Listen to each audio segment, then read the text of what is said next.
ਸ੍ਰੀ ਵਾਹਿਗੁਰੂ ਸਾਹਿਬ ਜੀ। ਗੋਂਡ ਮਹੱਲਾ ਪੰਜਵਾ। ਗੁਰ ਕੀ ਮੂਰਤ ਮਨ ਮਹਿ ਧਿਆਨ,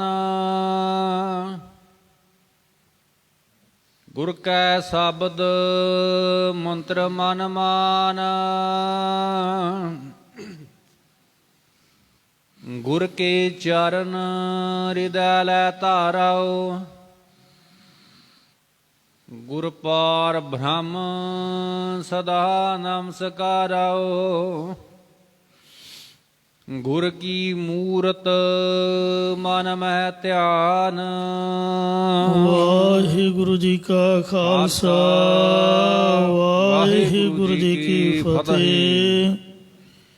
ਕੋਟ ਬ੍ਰਹਮੰਡਾਂ ਦੇ ਮਾਲਕ ਜੁਗੋ ਜੁਗੀ ਅਟਲ ਸ਼ਬਦਾ ਅਵਤਾਰ ਦਸਾਂ ਪਾਤਸ਼ਾਹੀਆਂ ਦੀ ਆਤਮਿਕ ਜੋਤ, ਧੰਨ ਧੰਨ ਸਤਿਗੁਰੂ ਸ੍ਰੀ ਗੁਰੂ ਗ੍ਰੰਥ ਸਾਹਿਬ ਸੱਚੇ ਪਾਤਸ਼ਾਹ ਜੀ ਮਹਾਰਾਜ ਜੀ ਦੀ ਪਵਿੱਤਰ ਪਾਵਨ ਹਾਜ਼ੂਰੀ ਦੇ ਵਿੱਚ ਜੁੜ ਮਿਲ ਬੈਠ ਕਰਕੇ ਆਓ ਸਾਧ ਸੰਗਤ ਜੀਓ, ਚੱਲ ਰਹੀ ਲੜੀਵਾਰ ਗੁਰਬਾਣੀ ਦੀ ਕਥਾ ਵਿਚਾਰ। ਅੰਮ੍ਰਿਤ ਬਾਣੀ ਹਰ ਹਰ ਤੇਰੀ, ਸੁਣ ਸੁਣ ਹੋਵੇ ਪਰਮਗਤ ਮੇਰੀ। ਜਲਨ ਬੁਝੀ ਸੀਤਲ ਹੋਏ ਮਨੁਆ, ਸਤਿਗੁਰ ਕਾ ਦਰਸ਼ਨ ਪਾਏ ਜੀਓ। ਪਿਆਰ ਨਾਲ ਕਥਾ ਵਿਚਾਰ ਸਰਵਣ ਕਰਕੇ ਲਾਹਾ ਪ੍ਰਾਪਤ ਕਰੋ ਜੀ। ਉਚਾਰਨ ਕਰੋ ਸਤਨਾਮ ਸ੍ਰੀ ਵਾਹਿਗੁਰੂ ਜੀ। ਸਤਨਾਮ ਸ੍ਰੀ ਵਾਹਿਗੁਰੂ ਸਾਹਿਬ ਜੀ। ਗੋਂਡ ਮਹੱਲਾ ਪੰਜਵਾ। ਗੌਂਡ ਰਾਗ ਦੇ ਵਿੱਚ ਧਰਨ ਗਗਨ ਨਵਖੰਡ ਮੈਂ ਹੈ, ਜੋਤ ਸਰੂਪੀ ਰਹਿਓ ਭਾਰ। ਭਨ ਮਥੁਰਾ ਕਛ ਭੇਦ ਨਹੀਂ, ਗੁਰ ਅਰਜਨ ਪ੍ਰਤੱਖ ਹਰ ਹਰੀ ਦਾ ਸਰੂਪ। ਸ੍ਰੀ ਗੁਰੂ ਅਰਜਨ ਦੇਵ ਸਾਹਿਬ ਜੀ ਮਹਾਰਾਜ ਪਵਿੱਤਰ ਪਾਵਨ ਉਪਦੇਸ਼ ਦੀ ਬਖਸ਼ਿਸ਼ ਕਰ ਰਹੇ ਹਨ। ਗੁਰ ਕੀ ਮੂਰਤ ਮਨ ਮਹਿ ਧਿਆਨ। ਸਤਿਗੁਰਾਂ ਦੀ ਮੂਰਤ ਹਸਤੀ ਭਾਵ ਸਰੂਪ ਦਾ ਧਿਆਤਾ ਧਿਆਨ ਤੇ ਤ੍ਰਿਕੁਟੀ ਨੂੰ ਮੇਟ ਕੇ ਚਿੱਤ ਦੇ ਵਿੱਚ ਧਿਆਨ ਕਰੋ। ਇਸੇ ਪ੍ਰਕਾਰ ਗੁਰ ਕੀ ਮੂਰਤ ਮਨ ਮਹਿ ਧਿਆਨ। ਗੁਰਾਂ ਦੀ ਸੱਚਿਤ ਅਨੰਦ ਸਰੂਪ ਹਸਤੀ ਦਾ ਜਾਂ ਗੁਰਾਂ ਦੀ ਸ਼ਬਦ ਰੂਪ ਹਸਤੀ ਦਾ ਚਿੱਤ ਵਿੱਚ ਧਿਆਨ ਕਰੋ। ਗੁਰ ਕੈ ਸ਼ਬਦ ਮੰਤਰ ਮਨ ਮਾਨ। ਸਤਿਗੁਰਾਂ ਦੇ ਸ਼ਬਦ ਦਾ ਉਪਦੇਸ਼ ਚਿੱਤ ਦੇ ਵਿੱਚ ਮੰਨਣਾ ਕਰੋ। ਇਸੇ ਪ੍ਰਕਾਰ ਗੁਰ ਕੈ ਸ਼ਬਦ ਮੰਤਰ ਮਨ ਮਾਨ। ਗੁਰਾਂ ਦੇ ਉਪਦੇਸ਼ ਮੰਤਰ ਨੂੰ ਮਨ ਦੇ ਵਿੱਚ ਮੰਨਣਾ ਕਰੋ ਜਾਂ ਗੁਰਾਂ ਦੇ ਉਪਦੇਸ਼ ਦੁਆਰਾ ਹਿਰਦੇ ਵਿੱਚ ਬ੍ਰਹਮ ਨੂੰ ਮੰਨਣਾ ਕਰੋ। ਇੱਥੇ ਸ਼ਬਦ ਦੀ ਆਰੰਭਤਾ ਦੇ ਵਿੱਚ ਗੁਰ ਕੀ ਮੂਰਤ ਇਹ ਗੁਰੂ ਸਾਹਿਬ ਨੇ ਅੱਖਰ ਵਰਤੇ ਨੇ। ਜਿਵੇਂ ਦੇਵੀ ਦੇਵਤਿਆਂ ਦੀ ਪੱਥਰ ਦੀ ਮੂਰਤੀ ਹੁੰਦੀ ਹੈ, ਗੁਰਸਿੱਖ ਇੰਜ ਪੂਜਾ ਨਹੀਂ ਕਰਦਾ ਹੈ। ਗੁਰੂ ਦੀ ਮੂਰਤ ਮਹਾਰਾਜ ਦਾ ਸਰੂਪ ਜਿਉਂਦਾ ਜਾਗਦਾ ਸਰੂਪ, ਕੋਈ ਪੱਥਰ ਦੀ ਮੂਰਤੀ ਨਹੀਂ ਹੈ। ਦਸੇ ਪਾਤਸ਼ਾਹੀਆਂ ਨੇ ਅਵਤਾਰ ਧਾਰਿਆ ਔਰ ਸਾਰੇ ਹੀ ਸਰੂਪਾਂ ਦੇ ਵਿੱਚ ਸਾਨੂੰ ਸ਼ਬਦ ਦੇ ਲੜ ਲਾਇਆ। ਸਰਗੁਣ ਸਰੂਪ ਦੇ ਵਿੱਚ ਸਿੱਖ ਦਰਸ਼ਨ ਕਰਕੇ ਨਿਹਾਲ ਹੋਏ। ਜਿਨ੍ਹਾਂ ਜਿਨ੍ਹਾਂ ਨੇ ਮਹਾਰਾਜ ਦਾ ਦਰਸ਼ਨ ਪਾਇਆ ਕੋਈ ਖਾਲੀ ਨਹੀਂ ਗਿਆ। ਦਰਸ਼ਨ ਪਰਸਿਐ ਗੁਰੂ ਕੈ ਜਨਮ ਮਰਨ ਦੁਖ ਜਾਏ। ਬੜੇ ਬੜੇ ਪਾਪੀ ਤੇ ਅਪਰਾਧੀ ਸਤਿਗੁਰਾਂ ਦੇ ਦਰਸ਼ਨ ਕਰਕੇ ਪਾਰ ਉਤਰ ਗਏ। ਸਤਿਗੁਰ ਕਾ ਦਰਸ਼ਨ ਸਫਲ ਹੈ। ਸੋ ਸਫਲ ਦਰਸ਼ਨ ਅਕਾਲ ਮੂਰਤ ਪ੍ਰਭ ਹੈ ਪੀ ਹੋਵਨ ਹਰ। ਸਹਿਤ ਫਲਾਂ ਦੇ ਹੈ ਮਹਾਰਾਜ ਦਾ ਦਰਸ਼ਨ।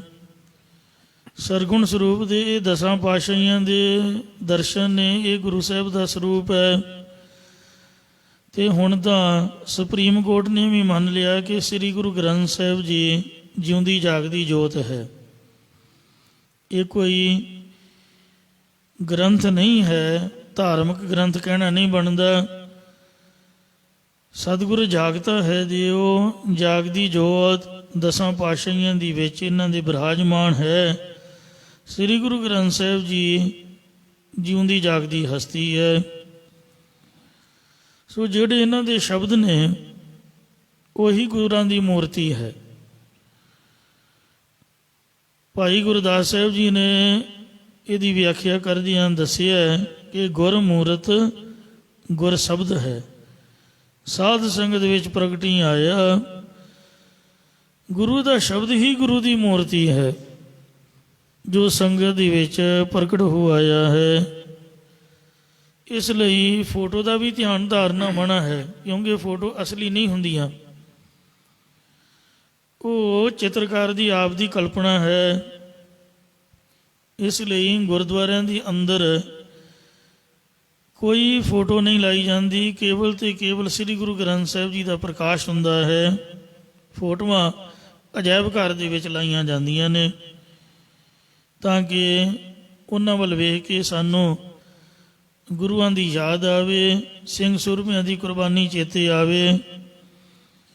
ਲੋਕ ਗੁਰਦੁਆਰੇ ਮੱਥਾ ਟੇਕਣੋਂ ਨਹੀਂ ਹਟਦੇ ਫੋਟੋ ਨੂੰ। ਉਹ ਗੁਰੂ ਮਹਾਰਾਜ ਦਾ ਸਤਿਕਾਰ 'ਚ ਫਰਕ ਪੈਂਦਾ। ਇਸ ਲਈ ਹਰਿਮੰਦਰ ਸਾਹਿਬ ਦੇ ਅੰਦਰ ਵੀ ਕੋਈ ਤਸਵੀਰ ਨਹੀਂ ਹੈ। ਅਜਾਇਬ ਘਰ ਵੱਖਰਾ ਬਣਿਆ ਹੋਇਆ ਹੈ। ਮੰਦਰਾਂ ਦੇ ਵਿੱਚ ਤਾਂ ਪੱਥਰ ਦੀਆਂ ਮੂਰਤੀਆਂ ਦੀ ਪੂਜਾ ਹੁੰਦੀ ਹੈ। ਆ ਮਨੀਕਰਨ ਵੀ ਜਾਓ, ਉੱਥੇ ਵੀ ਦਰਬਾਰ ਦੇ ਅੰਦਰ ਫੋਟੋਆਂ ਹੀ ਫੋਟੋਆਂ ਲੱਗੀਆਂ ਹੋਈਆਂ ਨੇ। ਉਹਨਾਂ ਦਾ ਸੁਭਾਅ ਹੈ, ਉਹ ਫੋਟੋ ਨੂੰ ਮੱਥਾ ਟੇਕਦੇ ਨੇ ਅਤੇ ਫੋਟੋ ਨੂੰ ਸਰੂਪ ਆਖਦੇ ਨੇ। ਇਹ ਨਹੀਂ ਕਹਿੰਦੇ ਵੀ ਗੁਰਾਂ ਦੀ ਫੋਟੋ ਹੈ ਜਾਂ ਤਸਵੀਰ ਹੈ, ਕਹਿੰਦੇ ਗੁਰਾਂ ਦਾ ਸਰੂਪ ਹੈ। ਪਰ ਅਸੀਂ ਸ੍ਰੀ ਗੁਰੂ ਗ੍ਰੰਥ ਸਾਹਿਬ ਨੂੰ ਹੀ ਗੁਰੂ ਜੀ ਦਾ ਸਰੂਪ ਆਂਦੇ ਹਾਂ। ਫੋਟੋ ਤਾਂ ਇੱਕ ਨਕਲੀ ਤਸਵੀਰ ਹੈ ਜੋ ਚਿੱਤਰਕਾਰ ਨੇ ਆਪਦੇ ਮਨ ਦੀ ਕਲਪਨਾ ਦੇ ਨਾਲ ਬਣਾਈ ਹੈ। ਕੋਈ ਫੋਟੋ ਅੱਜ ਤੱਕ ਅਸਲੀ ਨਹੀਂ ਹੈ। ਕੈਮਰੇ ਤਾਂ ਉਦੋਂ ਹੁੰਦੇ ਹੀ ਨਹੀਂ ਸਨ। ਇਸ ਲਈ ਜਦੋਂ ਵੀ ਵਾਹਿਗੁਰੂ ਵਾਹਿਗੁਰੂ ਦਾ ਜਾਪ ਜਪਣਾ ਤਾਂ ਫੋਟੋ ਅੱਗੇ ਰੱਖ ਕੇ ਮਾਲਾ ਨਹੀਂ ਫੇਰਨੀ ਹੈ। ਧਿਆਨ ਧਰਨਾ ਹੈ ਗੁਰੂ ਦੇ ਸ਼ਬਦ ਦਾ। ਵਾਵੇ ਕੰਨਾ ਹਾਹੇ ਸਿਆਰੀ, ਗੱਗੀ ਔਂਕੜ ਰਾਰੇ ਦੁਲੈਂਕੜ। ਵਾਹਿਗੁਰੂ ਦੇ ਜੋ ਅੱਖਰ ਨੇ ਉਹਨਾਂ ਦਾ ਧਿਆਨ ਧਾਰਨਾ ਹੈ, ਪਹਿਲੀ ਅਵਸਥਾ ਹੈ। ਜਿਵੇਂ ਬੱਚੇ ਨੂੰ ਗਡੀਰਾ ਫੜਾ ਕੇ ਤੁਰਨ ਸਿਖਾਈਦਾ, ਇਉਂ ਜਿਹਦਾ ਧਿਆਨ ਨਹੀਂ ਜੁੜਦਾ ਉਹ ਅੱਖਰਾਂ ਦਾ ਧਿਆਨ ਧਾਰੇ। ਪਰ ਅੱਖਰ ਵੀ ਪੰਜਾਬੀ ਦੇ ਹੋਰ ਨੇ, ਹਿੰਦੀ ਦੇ ਹੋਰ ਨੇ, ਅੰਗਰੇਜ਼ੀ ਦੇ ਹੋਰ ਨੇ। ਉਹ ਫਿਰ ਧਿਆਨ 'ਚ ਕਿਵੇਂ ਵਸਣਗੇ? ਉਹ ਬਦਲ ਜਾਂਦੇ ਨੇ। ਜੋ ਵਾਹਿਗੁਰੂ ਦੇ ਅਰਥ ਨੇ ਫਿਰ ਉਹਨਾਂ 'ਚ ਧਿਆਨ ਧਾਰੇ। ਵਾਹੇ ਨਾਮ ਅਚਰਜ ਕੋ ਹੋਈ, ਅਚਰਜ ਦੇ ਪਰ ਉਕਤ ਨਾ ਕੋਈ। ਗੋ ਨਾਮ ਅੰਧਕਾਰ ਕੋ ਜਾਨੋ, ਰੂਹ ਨਾ ਪ੍ਰਕਾਸ਼ ਉਠਾਨੋ। ਔਰ ਜਦੋਂ ਵੀ ਵਾਹਿਗੁਰੂ ਆਖੇ ਅੰਦਰੋਂ ਹੂਕ ਨਿਕਲੇ, ਅਰਦਾਸ ਨਿਕਲੇ ਕਿ ਹੇ ਵਾਹਿਗੁਰੂ ਸੱਚੇ ਪਾਤਸ਼ਾਹ, ਤੂੰ ਵਾਹੇ ਅਚਰਜ ਹੈ। ਅਗਿਆਨ ਦੇ ਹਨੇਰੇ ਨੂੰ ਮੇਟ ਕੇ ਗਿਆਨ ਦਾ ਪ੍ਰਕਾਸ਼ ਕਰਨ ਵਾਲਾ ਹੈ। ਕਿਰਪਾ ਕਰ ਸਾਡੇ ਹਿਰਦੇ ਵਿੱਚੋਂ ਵੀ ਗੋ ਅਗਿਆਨ ਦਾ ਹਨੇਰਾ ਮੇਟ ਕੇ ਰੂਹ ਗਿਆਨ ਦਾ ਪ੍ਰਕਾਸ਼ ਕਰਕੇ ਵਾਹੇ ਆਪ ਦਾ ਅਚਰਜ ਸਰੂਪ ਪ੍ਰਗਟ ਕਰ, ਸਾਨੂੰ ਵੀ ਦਰਸ਼ਨ ਦੇ। ਵਸ ਮੇਰੇ ਪਿਆਰਿਆ ਵਸ ਮੇਰੇ ਗੋਵਿੰਦਾ। ਹਰ ਕਰ ਕਿਰਪਾ ਮਨ ਵਸ ਜੀਓ। ਹੇ ਹਰੀ, ਕਿਰਪਾ ਕਰਕੇ ਮੇਰੇ ਮਨ ਦੇ ਵਿੱਚ ਆਪ ਦਾ ਸ਼ਬਦ ਵਸਾ ਦੇ। ਹਿਰਦੈ ਚਰਨ ਸ਼ਬਦ ਸਤਿਗੁਰ ਕੋ, ਨਾਨਕ ਬੰਧਿਓ ਭਾਲ। ਗੁਰ ਮੂਰਤ ਗੁਰ ਸ਼ਬਦ ਹੈ, ਸਾਧ ਸੰਗਤ ਵਿੱਚ ਪ੍ਰਗਟੀ ਆਇਆ। ਵਾਹਿਗੁਰੂ ਗੁਰ ਮੰਤਰ ਹੈ, ਜਪ ਹਉਮੈ ਖੋਈ। ਬਾਣੀ ਗੁਰੂ, ਗੁਰੂ ਹੈ ਬਾਣੀ, ਵਿੱਚ ਬਾਣੀ ਅੰਮ੍ਰਿਤ ਸਾਰੇ। ਗੁਰਬਾਣੀ ਕਹੈ ਸੇਵਕ ਜਨ ਮੰਨੈ, ਪ੍ਰਤੱਖ ਗੁਰੂ ਨਿਸਤਾਰੇ। ਸ੍ਰੀ ਜਪਜੀ ਸਾਹਿਬ ਦਾ ਪਾਠ ਹੀ ਸਤਿਗੁਰੂ ਨਾਨਕ ਦੇਵ ਜੀ ਦਾ ਸਰੂਪ ਹੈ। ਕੀਰਤਨ ਸੋਹਲੇ ਦਾ ਪਾਠ ਹੀ ਮਹਾਰਾਜ ਦੇ ਦਰਸ਼ਨ ਨੇ। ਸ੍ਰੀ ਗੁਰੂ ਗ੍ਰੰਥ ਸਾਹਿਬ ਦੇ ਵਿੱਚੋਂ ਹੀ ਗੁਰੂ ਜੀ ਦੇ ਦਰਸ਼ਨ ਕਰਨ ਦੀ ਭਾਵਨਾ ਹੋਣੀ ਚਾਹੀਦੀ ਹੈ। ਇਸ ਲਈ ਸੋ ਕਿਸੇ ਪੱਥਰ ਦੀ ਮੂਰਤੀ ਜਾਂ ਕਿਸੇ ਤਸਵੀਰ ਦੇ ਅੱਗੇ ਧਿਆਨ ਧਾਰ ਕੇ ਬੈਠਣਾ ਮਨਮਤ ਹੈ। ਆ ਜਿਹੜੇ ਰਿਕਾਰਡਿੰਗ ਵਾਲੇ ਨੇ ਸਟੂਡੀਓ ਦੇ ਵਿੱਚ ਜਦ ਜਾਈਦਾ,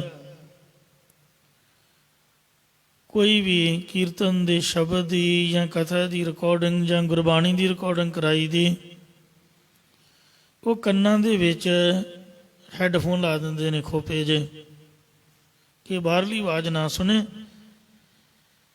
ਅਤੇ ਜੋ ਤੁਸੀਂ ਬੋਲ ਰਹੇ ਹੋ ਖੁਦ ਤੁਹਾਨੂੰ ਆਪ ਦੀ ਆਵਾਜ਼ ਆਪ ਤਾਂ ਸੁਣਨੀ ਚਾਹੀਦੀ ਹੈ ਕਮ ਸੇ ਕਮ।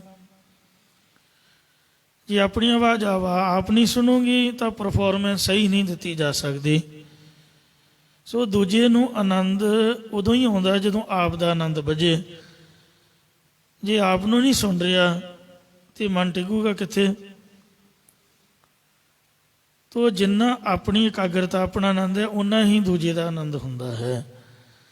ਇਸ ਲਈ ਸਤਿਗੁਰੂ ਨਾਨਕ ਦੇਵ ਮਹਾਰਾਜ ਨੇ ਵੀ ਇਸ ਗੱਲ ਦੀ ਪ੍ਰੋੜਤਾ ਕੀਤੀ ਹੈ। ਸ੍ਰੀ ਜਪਜੀ ਸਾਹਿਬ ਦੇ ਵਿੱਚ ਫਰਮਾਇਆ ਹੈ, ਅਸੀਂ ਕਹਿੰਦੇ ਸਾਡਾ ਮਨ ਨਹੀਂ ਟਿਕਦਾ। ਮਹਾਰਾਜ ਕਹਿੰਦੇ ਟਿਕੇਗਾ ਕਿਵੇਂ? ਤੁਸੀਂ ਦੂਜਿਆਂ ਲਈ ਬੋਲਦੇ ਹੋ, ਆਪਣੇ ਬੋਲ ਨੂੰ ਵੀ ਖੁਦ ਆਪ ਨਹੀਂ ਸੁਣਦੇ। ਜਿੰਨਾ ਚਿਰ ਸੁਣੋਗੇ ਨਹੀਂ ਉਨਾ ਚਿਰ ਮਨ ਦਾ ਟਿਕਾਊ ਹੋਣਾ ਸੰਭਵ ਹੈ। ਇਸ ਲਈ ਨਾਮ ਜਪਣ ਦੀ ਸਭ ਤੋਂ ਉੱਤਮ ਜੁਗਤੀ ਇਹ ਹੈ ਕਿ ਧੁਨ ਮੈਂ ਧਿਆਨ, ਜੋ ਤੁਸੀਂ ਬੋਲ ਰਹੇ ਹੋ ਉਹਨੂੰ ਕੰਨਾਂ ਦੇ ਨਾਲ ਸੁਣੋ, ਆਵਾਜ਼ ਦੇ ਵਿੱਚ ਧਿਆਨ ਲਾਓ। ਫੋਟੋ ਦਾ ਧਿਆਨ ਨਾ ਧਾਰੋ, ਮੂਰਤੀ ਦਾ ਧਿਆਨ ਨਾ ਧਾਰੋ। ਜਿਹੜੀ ਆਵਾਜ਼, ਜਿਹੜੀ ਸਾਊਂਡ ਹੈ ਵਾਹਿਗੁਰੂ ਵਾਹਿਗੁਰੂ ਨਾਮ ਦੀ ਜਾਂ ਗੁਰਬਾਣੀ ਦੀ, ਜਪਜੀ ਸਾਹਿਬ ਦੀ, ਪਾਠ ਦੀ, ਇਸ ਲਈ ਅਖੰਡ ਪਾਠੀ ਨੂੰ ਉੱਚੀ ਬੋਲ ਕੇ ਪਾਠ ਕਰਨ ਦੀ ਆਗਿਆ ਹੈ ਕਿ ਜੇ ਕੋਈ ਵੀ ਨਾ ਸੁਣੇ ਤਾਂ ਗੁਰੂ ਮਹਾਰਾਜ ਜਿਨ੍ਹਾਂ ਦੀ ਹਜ਼ੂਰੀ 'ਚ ਬੈਠੇ ਹਨ, ਦਸੇ ਪਾਤਸ਼ਾਹੀਆਂ ਆਪ ਹਾਜ਼ਰ ਹੁੰਦੀਆਂ ਨੇ। ਅਗੰਮੀ ਰੂਹਾਂ ਦਰਬਾਰ ਦੇ ਵਿੱਚ ਬੈਠੀਆਂ ਹੁੰਦੀਆਂ ਨੇ। ਲਧਾਈਕੇ ਵਾਲੇ ਮਹਾਂਪੁਰਖ ਬਾਬਾ ਦਾਨ ਸਿੰਘ ਜੀ, ਜਿਨ੍ਹਾਂ ਦੇ ਮੈਂ ਦਰਸ਼ਨ ਕੀਤੇ ਨੇ, ਉਹਨਾਂ ਤੋਂ ਪਹਿਲੇ ਮਹਾਂਪੁਰਖ ਹੋਏ ਨੇ। ਟਕਸਾਲ ਦੇ ਵਿਦਿਆਰਥੀ ਸਨ। ਆਮ ਤੌਰ 'ਤੇ ਗੁਰਦੁਆਰੇ ਕਾਫੀ ਵੱਡੇ ਹੁੰਦੇ ਨੇ, ਸੰਗਤਾਂ ਦਾ ਇਕੱਠ ਖਾਸ ਕਰਕੇ ਸਵੇਰੇ ਅਤੇ ਸ਼ਾਮ ਰੂਟੀਨ ਦੇ ਦੀਵਾਨ ਵਿੱਚ ਘੱਟ ਹੈ। ਉਹਦਾ ਕੋਈ ਸਮਾਗਮ ਹੋਵੇ ਫਿਰ ਤਾਂ ਸੰਗਤਾਂ ਪਹੁੰਚ ਜਾਂਦੀਆਂ, ਅਤੇ ਪਰ ਸਵੇਰ ਸ਼ਾਮ ਦੇ ਦੀਵਾਨ ਦੇ ਵਿੱਚ ਸੰਗਤਾਂ ਘੱਟ ਹਾਜ਼ਰੀ ਭਰਦੀਆਂ। ਉਹ ਲਧਾਈਕੇ ਜਿਹੜਾ ਗੁਰਦੁਆਰਾ ਹੈ, ਜਿੱਥੇ ਕੀੜਿਆਂ ਵਾਲੇ ਸੱਪ ਦੀ ਕਲਿਆਣ ਕੀਤੀ ਗੁਰੂ ਹਰਗੋਬਿੰਦ ਸਾਹਿਬ ਨੇ ਆਪ ਦਾ ਚਰਨ ਛੁਹਾ ਕੇ, ਉਹ ਹੈ ਵੀ ਪਿੰਡ ਤੋਂ ਬਾਹਰ। ਪਿੰਡ ਦੇ ਵਿੱਚ ਹੋਵੇ ਤਾਂ ਵੀ ਕੋਈ ਭੁੱਲਿਆ ਭਟਕਿਆ ਕੇ ਮੱਥਾ ਟੇਕ ਦਿੰਦਾ, ਬਾਰ ਤਾਂ ਕੋਈ ਪੁੱਜ ਕੇ ਹੀ ਜਾਊਗਾ। ਉਹਨਾਂ ਕਥਾ ਕਰਦੇ ਹੋਣਾ, ਉੱਚੀ ਉੱਚੀ ਬੋਲੀ ਜਾਣਾ, ਸੁਣਨ ਵਾਲਾ ਕੋਈ ਵੀ ਨਹੀਂ। ਕਿੱਡਾ ਵੱਡਾ ਹਾਲ ਹੈ, ਅਤੇ ਉੱਚੀ ਉੱਚੀ ਬੋਲ ਕੇ ਕਥਾ ਕਰਨੀ, ਕਈ ਵਾਰੀ ਟਾਈਮ ਉੱਪਰ ਵੀ ਲੈ ਜਾਣਾ। ਇੱਕ ਵਾਰ ਉਹ ਪਾਠੀ ਸਿੰਘ ਔਖਾ ਜਿਹਾ ਹੋ ਗਿਆ, ਕਹਿੰਦਾ ਸੰਤ ਜੀ ਮਹਾਰਾਜ ਤੁਸੀਂ ਇਹਨਾਂ ਨਾਲ ਉੱਚੀ ਉੱਚੀ ਬੋਲੀ ਜਾਂਦੇ ਹੋ, ਕਿੰਨਾ ਕਿੰਨਾ ਟਾਈਮ ਲਾਉਂਦੇ ਹੋ, ਉਹਨਾਂ ਕਥਾ ਕਰੀ ਜਾਣੀ। ਸੁਣਨ ਵਾਲਾ ਤਾਂ ਕੋਈ ਵੀ ਨਹੀਂ ਹੈ। ਉੱਚੀ ਤਾਂ ਬੋਲੀਏ ਜੇ ਕੋਈ ਸੁਣਨ ਵਾਲਾ ਹੋਵੇ। ਮਹਾਂਪੁਰਖ ਕਹਿੰਦੇ ਸਤਿਨਾਮ ਵਾਹਿਗੁਰੂ ਵਾਹਿਗੁਰੂ ਵਾਹਿਗੁਰੂ। ਇਹ ਗੁਰਮੁਖਾ, ਤੈਨੂੰ ਕਿਹਨੇ ਦੱਸਿਆ ਵੀ ਸੁਣਨ ਵਾਲਾ ਕੋਈ ਨਹੀਂ ਹੈ? ਦਰਬਾਰ ਮਹਾਰਾਜਾ ਸੱਚੇ ਪਾਤਸ਼ਾਹ ਗੁਰੂ ਗ੍ਰੰਥ ਸਾਹਿਬ ਦਾ ਜਿੱਥੇ ਪ੍ਰਕਾਸ਼ ਹੁੰਦਾ ਹੈ ਉਹ ਖਾਲੀ ਨਹੀਂ ਹੁੰਦਾ ਹੈ। ਗੁਰੂ ਕਾ ਦਰਬਾਰ ਰੌਣਕਾਂ ਲੱਗੀਆਂ ਹੋਈਆਂ ਨੇ, ਕਿੰਨੀਆਂ ਸੰਗਤਾਂ ਦਾ ਸੁਣ ਰਹੀਆਂ ਨੇ। ਤੂੰ ਕਹਿੰਦਾ ਕੋਈ ਸੁਣਨ ਵਾਲਾ ਨਹੀਂ ਹੈ। ਮੈਂ ਵੀ ਥੋੜ੍ਹਾ ਬੋਲਦਾ, ਮੇਰੇ ਮਹਾਰਾਜ ਤਾਂ ਹਾਜ਼ਰ ਹੀ ਨੇ। ਵੇਖ ਦਰਬਾਰ ਭਰਿਆ ਹੋਇਆ, ਕਹਿੰਦਾ ਮੈਂ ਝੂਠ ਨਾ ਬੋਲੋ, ਰਹਿਣ ਦਿਓ ਰੱਬ ਨੂੰ, ਦਰਬਾਰ ਤਾਂ ਖਾਲੀ ਹੈ। ਕਹਿੰਦਾ ਵੀ ਇਸ ਤਰ੍ਹਾਂ ਜਦ ਉਹਨੇ ਬਚਨ ਕੀਤਾ, ਮਹਾਂਪੁਰਖ ਚੁੱਪ ਕਰ ਗਏ। ਜਦ ਸਮਾਪਤੀ ਹੋਈ ਤੇ ਉਹਦੇ ਖੜੇ ਤੇ ਕੰਨ ਤੇ ਵੱਜੀ ਇੱਕ। ਜਦ ਕੰਨ ਤੇ ਵੱਜੀ ਤੇ ਉਹਨੇ ਵੇਖਿਆ ਵੀ ਨਿਹੰਗ ਸਿੰਘ ਫੌਜਾਂ ਬਰਸ਼ੇ ਕਿਰਪਾਨਾਂ ਉਹਨਾਂ ਨੇ ਫੜੇ ਹੋਏ ਨੇ, ਚੌਂਕੜੇ ਮਾਰੇ ਹੋਏ ਨੇ, ਤਾਂ ਉਹਨੂੰ ਖੜੇ ਕੀਤੇ ਹੋਏ। ਕਿਸੇ ਦਾ ਫਰਲਾ, ਕਿਸੇ ਦੀ ਓਨ ਦਸਤਾਰ, ਤੇ ਕਾਫੀ ਗਿਣਤੀ ਦੇ ਵਿੱਚ ਸਿੰਘ ਕਥਾ ਸੁਣ ਰਹੇ ਨੇ। ਤੇ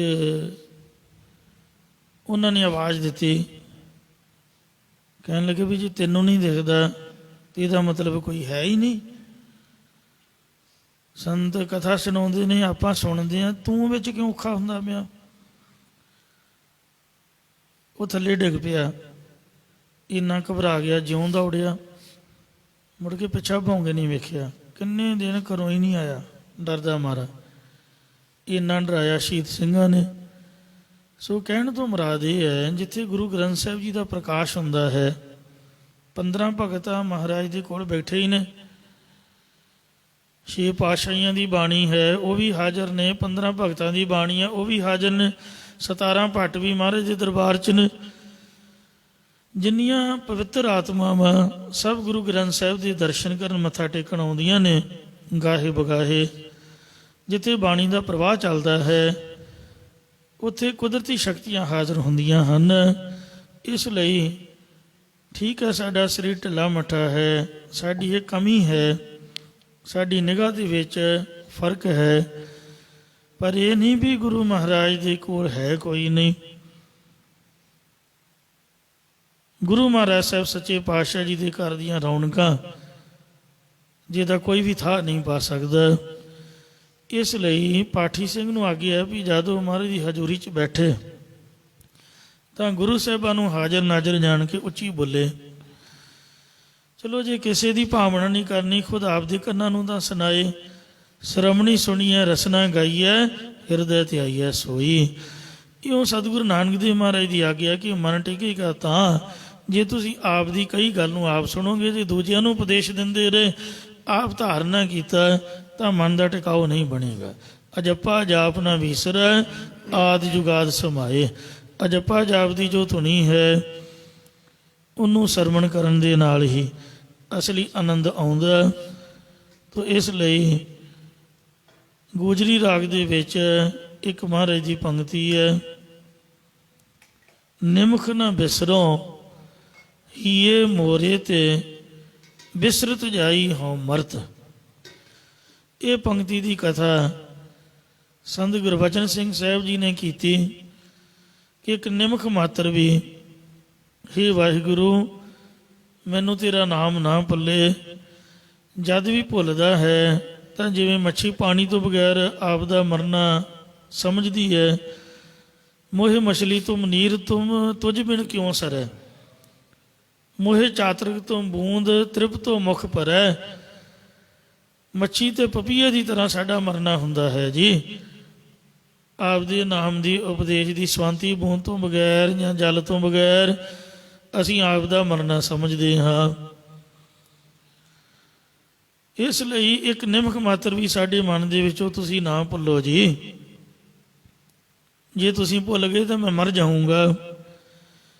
ਪਾਠ ਕਰਾ ਰਹੇ ਸੀ ਸੰਤ ਕਰਤਾਰ ਸਿੰਘ ਜੀ ਖਾਲਸਾ ਪਿੰਡਾਂ ਵਾਲੇ। ਜਦ ਸੰਤਾਂ ਨੇ ਹੇਕ ਲਾਈ, ਕਥਾ ਸੰਪੂਰਨ ਹੋਈ ਪੰਕਤੀ ਦੀ, ਤਾਂ 5, 7, 10 ਮਿੰਟ ਸੰਤ ਕਰਤਾਰ ਸਿੰਘ ਨੇ ਪੰਕਤੀ ਨਾ ਪੜ੍ਹੀ। ਸੰਗਤ ਮੂੰਹ ਵੱਲ ਵੇਖੇ, ਉਹ ਚੁੱਪ। ਜਦ 5-7 ਮਿੰਟਾਂ ਬਾਅਦ ਪੰਕਤੀ ਦੁਬਾਰ ਤੋਂ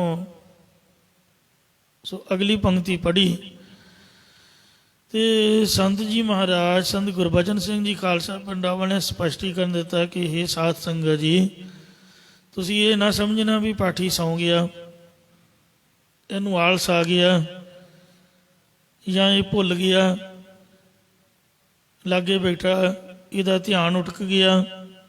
ਕਿਉਂਕਿ ਜਦ ਬੰਦਾ ਕਿਸੇ ਹੋਰ ਪਾਸੇ ਧਿਆਨ ਦਿੰਦਾ ਉਦੋਂ ਭੁੱਲ ਜਾਂਦਾ ਹੈ, ਜਾਂ ਆਲਸ ਆਉਂਦਾ, ਨਿਗਾਹ ਘੁੰਮ ਜਾਂਦੀ ਹੈ। ਇਹ ਕਦਾਚਿਤ ਨਹੀਂ ਸਮਝਣਾ। ਇੰਨੇ ਪੰਕਤੀ ਲੇਟ ਤਾਂ ਪੜ੍ਹੀ ਹੈ, ਇਹ ਕਥਾ ਨੂੰ ਨਾਲ ਨਾਲ ਅਨੁਭਵ ਵੀ ਕਰ ਰਿਹਾ। ਜਦ ਇਹਨੇ ਕਥਾ ਸੁਣੀ, ਇਹ ਵਾਹਿਗੁਰੂ ਤੇਰਾ ਨਾਮ ਮੈਨੂੰ ਕਦੀ ਨਾ ਭੁੱਲੇ, ਜੇ ਭੁੱਲ ਗਿਆ ਤੇ ਮੈਂ ਮਰ ਜਾਊਂਗਾ ਜਾਂ ਮਰਨਾ ਸਮਝਦਾ। ਕਿਸੇ ਦੀ ਗੱਲ ਕਹਿੰਦੇ ਦੱਸਣੀ ਤਾਂ ਨਹੀਂ ਚਾਹੀਦੀ, ਗੁੱਸਾ ਭਾਵੇਂ ਕਰੂਗਾ, ਪਰ ਅਸਲ 'ਚ ਇਹ ਅਜੱਪਾ ਜਾਪ ਜਿਹੜਾ ਹਿਰਦੇ 'ਚ ਚੱਲ ਰਿਹਾ, ਉਹ ਇੰਨੇ ਚੰਗੀ ਤਰ੍ਹਾਂ ਸੁਣ ਕੇ ਕਨਫਰਮ ਕਰ ਲਿਆ ਵੀ ਹਾਂ ਵਾਹਿਗੁਰੂ ਵਾਹਿਗੁਰੂ ਹਿਰਦੇ ਵਿੱਚ ਚੱਲ ਰਿਹਾ ਹੈ। ਜਦ ਪੱਕਾ ਹੋ ਗਿਆ ਸੁਣਨ ਤੋਂ ਬਾਅਦ ਕਿ ਚੱਲ ਰਿਹਾ, ਨਾਲੋਂ ਨਾਲ ਕਥਾ ਦਾ ਪਾਠ ਵੀ ਕਰਾ ਰਿਹਾ, ਨਾਲ ਵਾਹਿਗੁਰੂ ਨਾਮ ਦੀ ਧੁਨੀ ਵੀ ਸੁਣ ਰਿਹਾ। ਤੋ ਇਸ ਲਈ ਉਸ ਤੋਂ ਬਾਅਦ ਇਹਨੇ ਪੰਕਤੀ ਪੜ੍ਹੀ ਹੈ, ਆਪ ਕਮਾਓ ਅਵਰਾ ਉਪਦੇਸ਼। ਇਸ ਲਈ ਗੁਰੂ ਦੀ ਅਸਲ 'ਚ ਮੂਰਤੀ ਇਹ ਹੈ ਜੋ ਵਾਹਿਗੁਰੂ ਨਾਮ ਨੂੰ ਹਿਰਦੇ ਵਿੱਚ ਵਸਾਉਣਾ। ਵਸ ਮੇਰੇ ਪਿਆਰਿਆ, ਵਸ ਮੇਰੇ ਗੋਬਿੰਦਾ, ਹਰ ਕਰ ਕਿਰਪਾ ਮਨ ਵਸ ਜੀਓ। ਗੁਰ ਕੀ ਮੂਰਤ, ਗੁਰਾਂ ਦੀ ਮੂਰਤ, ਗੁਰਾਂ ਦਾ ਸਰੂਪ ਮਹਾਰਾਜ ਸੱਚੇ ਪਾਤਸ਼ਾਹ ਜੀ ਫਰਮਾਨ ਕਰਦੇ ਹਨ। ਗੁਰ ਕੀ ਮੂਰਤ ਮਨ ਮਹਿ ਧਿਆਨ। ਗੁਰਾਂ ਦੀ ਮੂਰਤੀ, ਗੁਰਾਂ ਦੇ ਸਰੂਪ ਨੂੰ ਆਪਣੇ ਮਨ ਦੇ ਵਿੱਚ ਧਿਆਨ ਧਾਰਨਾ ਕਰੋ, ਯਾਨੀ ਵਾਹਿਗੁਰੂ ਨਾਮ ਦਾ ਧਿਆਨ ਧਾਰੋ। ਵਾਹਿਗੁਰੂ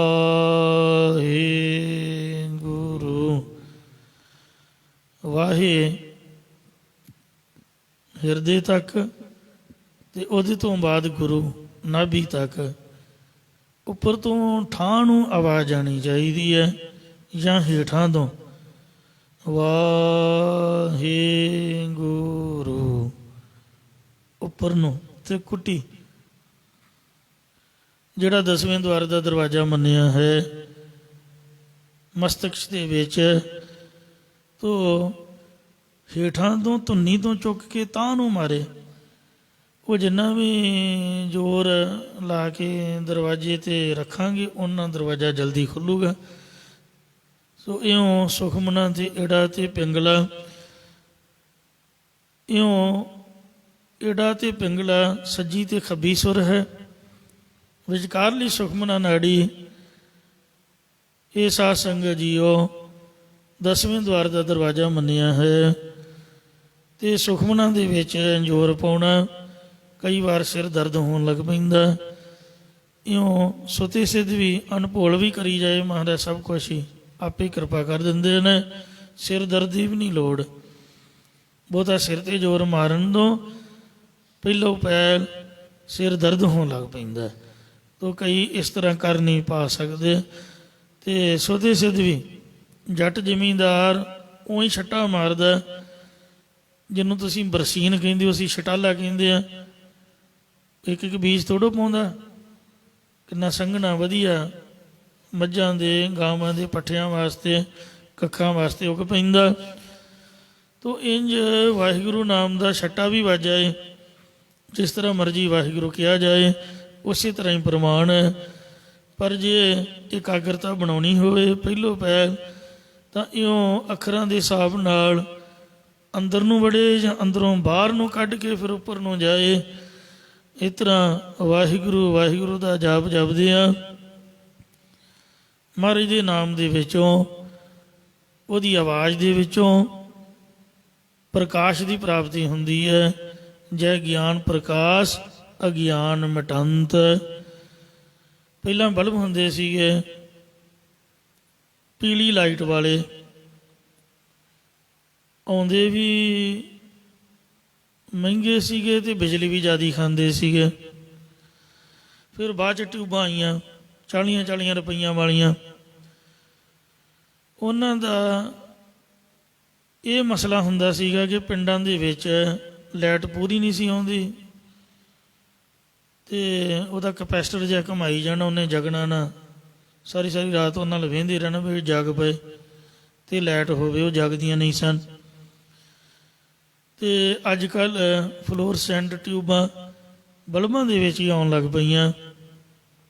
ਹੈ ਤਾਂ ਥੋੜ੍ਹਾ ਕੋਸਟਲੀ ਪਰ ਬਿਜਲੀ ਘੱਟ ਖਾਂਦੀਆਂ। ਨਿਗਾਹ ਲਾਈਟ ਬੜੀ ਫਰੈਸ਼ ਐਨ ਵਾਈਟ ਚਿੱਟੀ ਲਾਈਟ ਹੁੰਦੀ ਹੈ। ਇੰਝ ਵੇਖਣ ਨੂੰ ਤਾਂ ਗੁਰੂ ਗ੍ਰੰਥ ਸਾਹਿਬ ਜੀ ਦੀ ਬਾਣੀ ਦੇ ਅੱਖਰ ਜਾਂ ਵਾਹਿਗੁਰੂ ਨਾਮ ਦੇ ਅੱਖਰ ਕਾਲੀ ਸਿਆਹੀ ਨਾਲ ਲਿਖੇ ਹੁੰਦੇ ਨੇ, ਪਰ ਹੈਨ ਫਲੋਰਸੈਂਟ ਟਿਊਬ ਦੀ ਤਰ੍ਹਾਂ ਬਿਨਾਂ ਹੀ ਕਰੰਟ ਤੋਂ ਚਮਕਦੇ।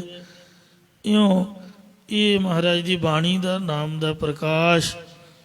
ਜੈ ਗਿਆਨ ਪ੍ਰਗਾਸ ਅਗਿਆਨ ਮਿਟੰਤ।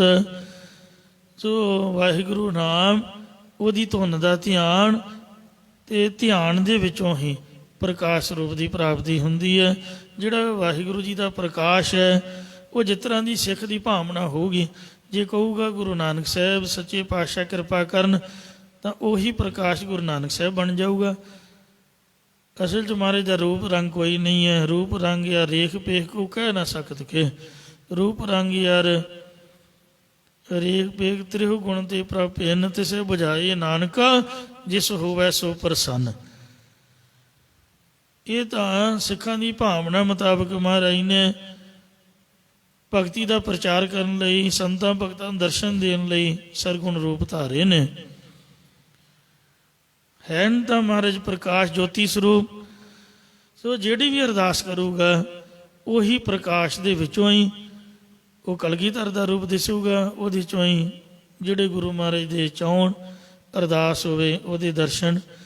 ਇਉਂ ਸਿੱਖ ਦੀ ਭਾਵਨਾ ਬਾਣੀ ਵਿੱਚੋਂ, ਗੁਰੂ ਗ੍ਰੰਥ ਸਾਹਿਬ 'ਚੋਂ ਹੀ ਹੋਣੀ ਚਾਹੀਦੀ ਹੈ ਵੀ ਜਦ ਵੀ ਮਹਾਰਾਜ ਮਿਲੇ ਤਾਂ ਸਾਨੂੰ ਗੁਰੂ ਗ੍ਰੰਥ ਸਾਹਿਬ ਦੇ ਵਿੱਚੋਂ ਹੀ ਮਿਲੇ, ਨਾ ਕਿ ਫੋਟੋ ਦੇ ਵਿੱਚੋਂ ਕੋਈ ਭਾਵਨਾ ਕਰਨੀ ਜਾਂ ਪੱਥਰ ਦੀ ਮੂਰਤੀ 'ਚੋਂ ਭਾਵਨਾ। ਧੰਨੇ ਨੂੰ ਤਾਂ ਪੱਥਰ 'ਚੋਂ ਵੀ ਮਿਲ ਹੀ ਪਿਆ ਸੀਗਾ। ਗੱਲ ਤਾਂ ਪ੍ਰੇਮ ਦੀ ਹੁੰਦੀ ਹੈ, ਪਰ ਆਪਾਂ ਗੁਰੂ ਗ੍ਰੰਥ ਸਾਹਿਬ ਨੂੰ ਮੰਨਦੇ ਹਾਂ, ਇਸ ਲਈ ਮਹਾਰਾਜ 'ਚੋਂ ਹੀ ਭਾਵਨਾ ਕਰਨੀ ਚਾਹੀਦੀ ਹੈ। ਮਿਲ ਨੂੰ ਤਾਂ ਥੰਮੇ 'ਚੋਂ ਹੀ ਮਿਲ ਪਿਆ ਸੀਗਾ ਉਹਨੂੰ, ਪ੍ਰਹਿਲਾਦ ਨੂੰ। ਗੱਲ ਤਾਂ ਭਰੋਸੇ ਸ਼ਰਧਾ ਦੀ ਹੁੰਦੀ ਹੈ। ਉਹਦਾ ਭਰੋਸਾ ਸੀਗਾ ਅਤੇ ਥੰਮ ਪਾੜ ਹਰ ਪ੍ਰਗਟਿਆ ਨਰਸਿੰਘ ਰੂਪ ਅਨੂਪ ਜੁਗਾ। ਇਹ ਨਹੀਂ ਵੀ ਥੰਮੇ ਦੇ ਵਿੱਚ ਉਹ ਪੈਕ ਹੋਇਆ ਸੀਗਾ ਅਤੇ ਪਾੜ ਕੇ ਨਿਕਲ ਆਇਆ। ਉਹਦਾ ਭਰੋਸਾ ਸੀਗਾ ਅਤੇ ਤਾਂ ਮਹਾਰਾਜ ਨੇ ਥੰਮੇ ਨੂੰ ਪਾੜ ਕੇ ਵਿੱਚੋਂ ਨਿਕਲਣਾ ਕੀਤਾ। ਧੰਨੇ ਦੇ ਗੁਰੂ ਨੇ ਆਖਿਆ ਵੀ ਪੱਥਰ ਭਗਵਾਨ ਹੈ, ਪੱਥਰ ਆ ਕੇ ਦੇ ਭੋਗ ਲਵਾਉਣ ਦੀ ਭਾਵਨਾ ਕੀਤੀ। ਪੱਥਰ ਦੇ ਵਿੱਚੋਂ ਰੱਬ ਮਿਲ ਪਿਆ। ਹੈ ਤਾਂ ਜੋਤੀ ਸਰੂਪ। ਗੱਲ ਤਾਂ ਭਾਵਨਾ ਦੀ ਹੈ। ਸਾਨੂੰ ਗੁਰੂ ਗ੍ਰੰਥ ਸਾਹਿਬ 'ਚੋਂ ਨਹੀਂ ਲੱਭਦਾ, ਸੰਗਤਾਂ ਦੇ ਵਿੱਚੋਂ ਨਹੀਂ ਦਿਖਦਾ। ਮਹਾਰਾਜ ਨੇ ਆਖਿਆ ਕਾਹੀ ਰੀਬਨ ਖੋਜਨ ਜਾਈ, ਸਰਬ ਨਿਵਾਸੀ ਸਦਾ ਅਲੇਪਾ, ਤੋਹੀ ਸੰਗ ਸਮਾਈ। ਗੁਰ ਕੀ ਮੂਰਤ ਸਹਿਸ ਤਬ ਨੈਨ ਨਨ ਨੈਨ ਹੈ ਤੋਹੇ ਕਉ, ਸਹਿਸ ਮੂਰਤ ਨਨਾਇਕ ਤੋਹੀ। ਮੂਰਤ ਸਹਿਸ ਮੂਰਤ ਨਨਾ ਏਕ ਤੋਹੀ, ਸਹਿਸ ਪਦ ਬਿਮਲ ਨਨ ਏਕ ਪਦ ਗੰਧ ਬਿਨ, ਸਹਿਸ ਤਬ ਗੰਧ ਏਵ ਚਲਤ ਮੋਹੀ। ਸਭ ਮਹਿ ਜੋਤ ਜੋਤ ਹੈ ਸੋਏ ਤਿਸਦ ਚਾਨਣ, ਸਭ ਮਹਿ ਚਾਨਣ ਹੋਏ। ਗੁਰ ਸਾਖੀ ਜੋਤ ਪ੍ਰਗਟ ਹੋਏ, ਜੋ ਤਿਸ ਭਾਵੈ ਸੋ ਆਰਤੀ ਹੋਏ। ਹਰ ਚਰਨ ਕਵਲ ਮਕਰੰਦ ਲੋਭਿਤ ਮਨੋ, ਅਨੰਦਨ ਮੋਹੇ ਆਹੀ ਪਿਆਸ। ਕਿਰਪਾ ਜਲ ਦੇਹ ਨਾਨਕ ਸਾਰੰਗ ਕੋ, ਹੋਏ ਜਾਤੇ ਤਿਰ ਨਾਈ ਵਾਸਾ।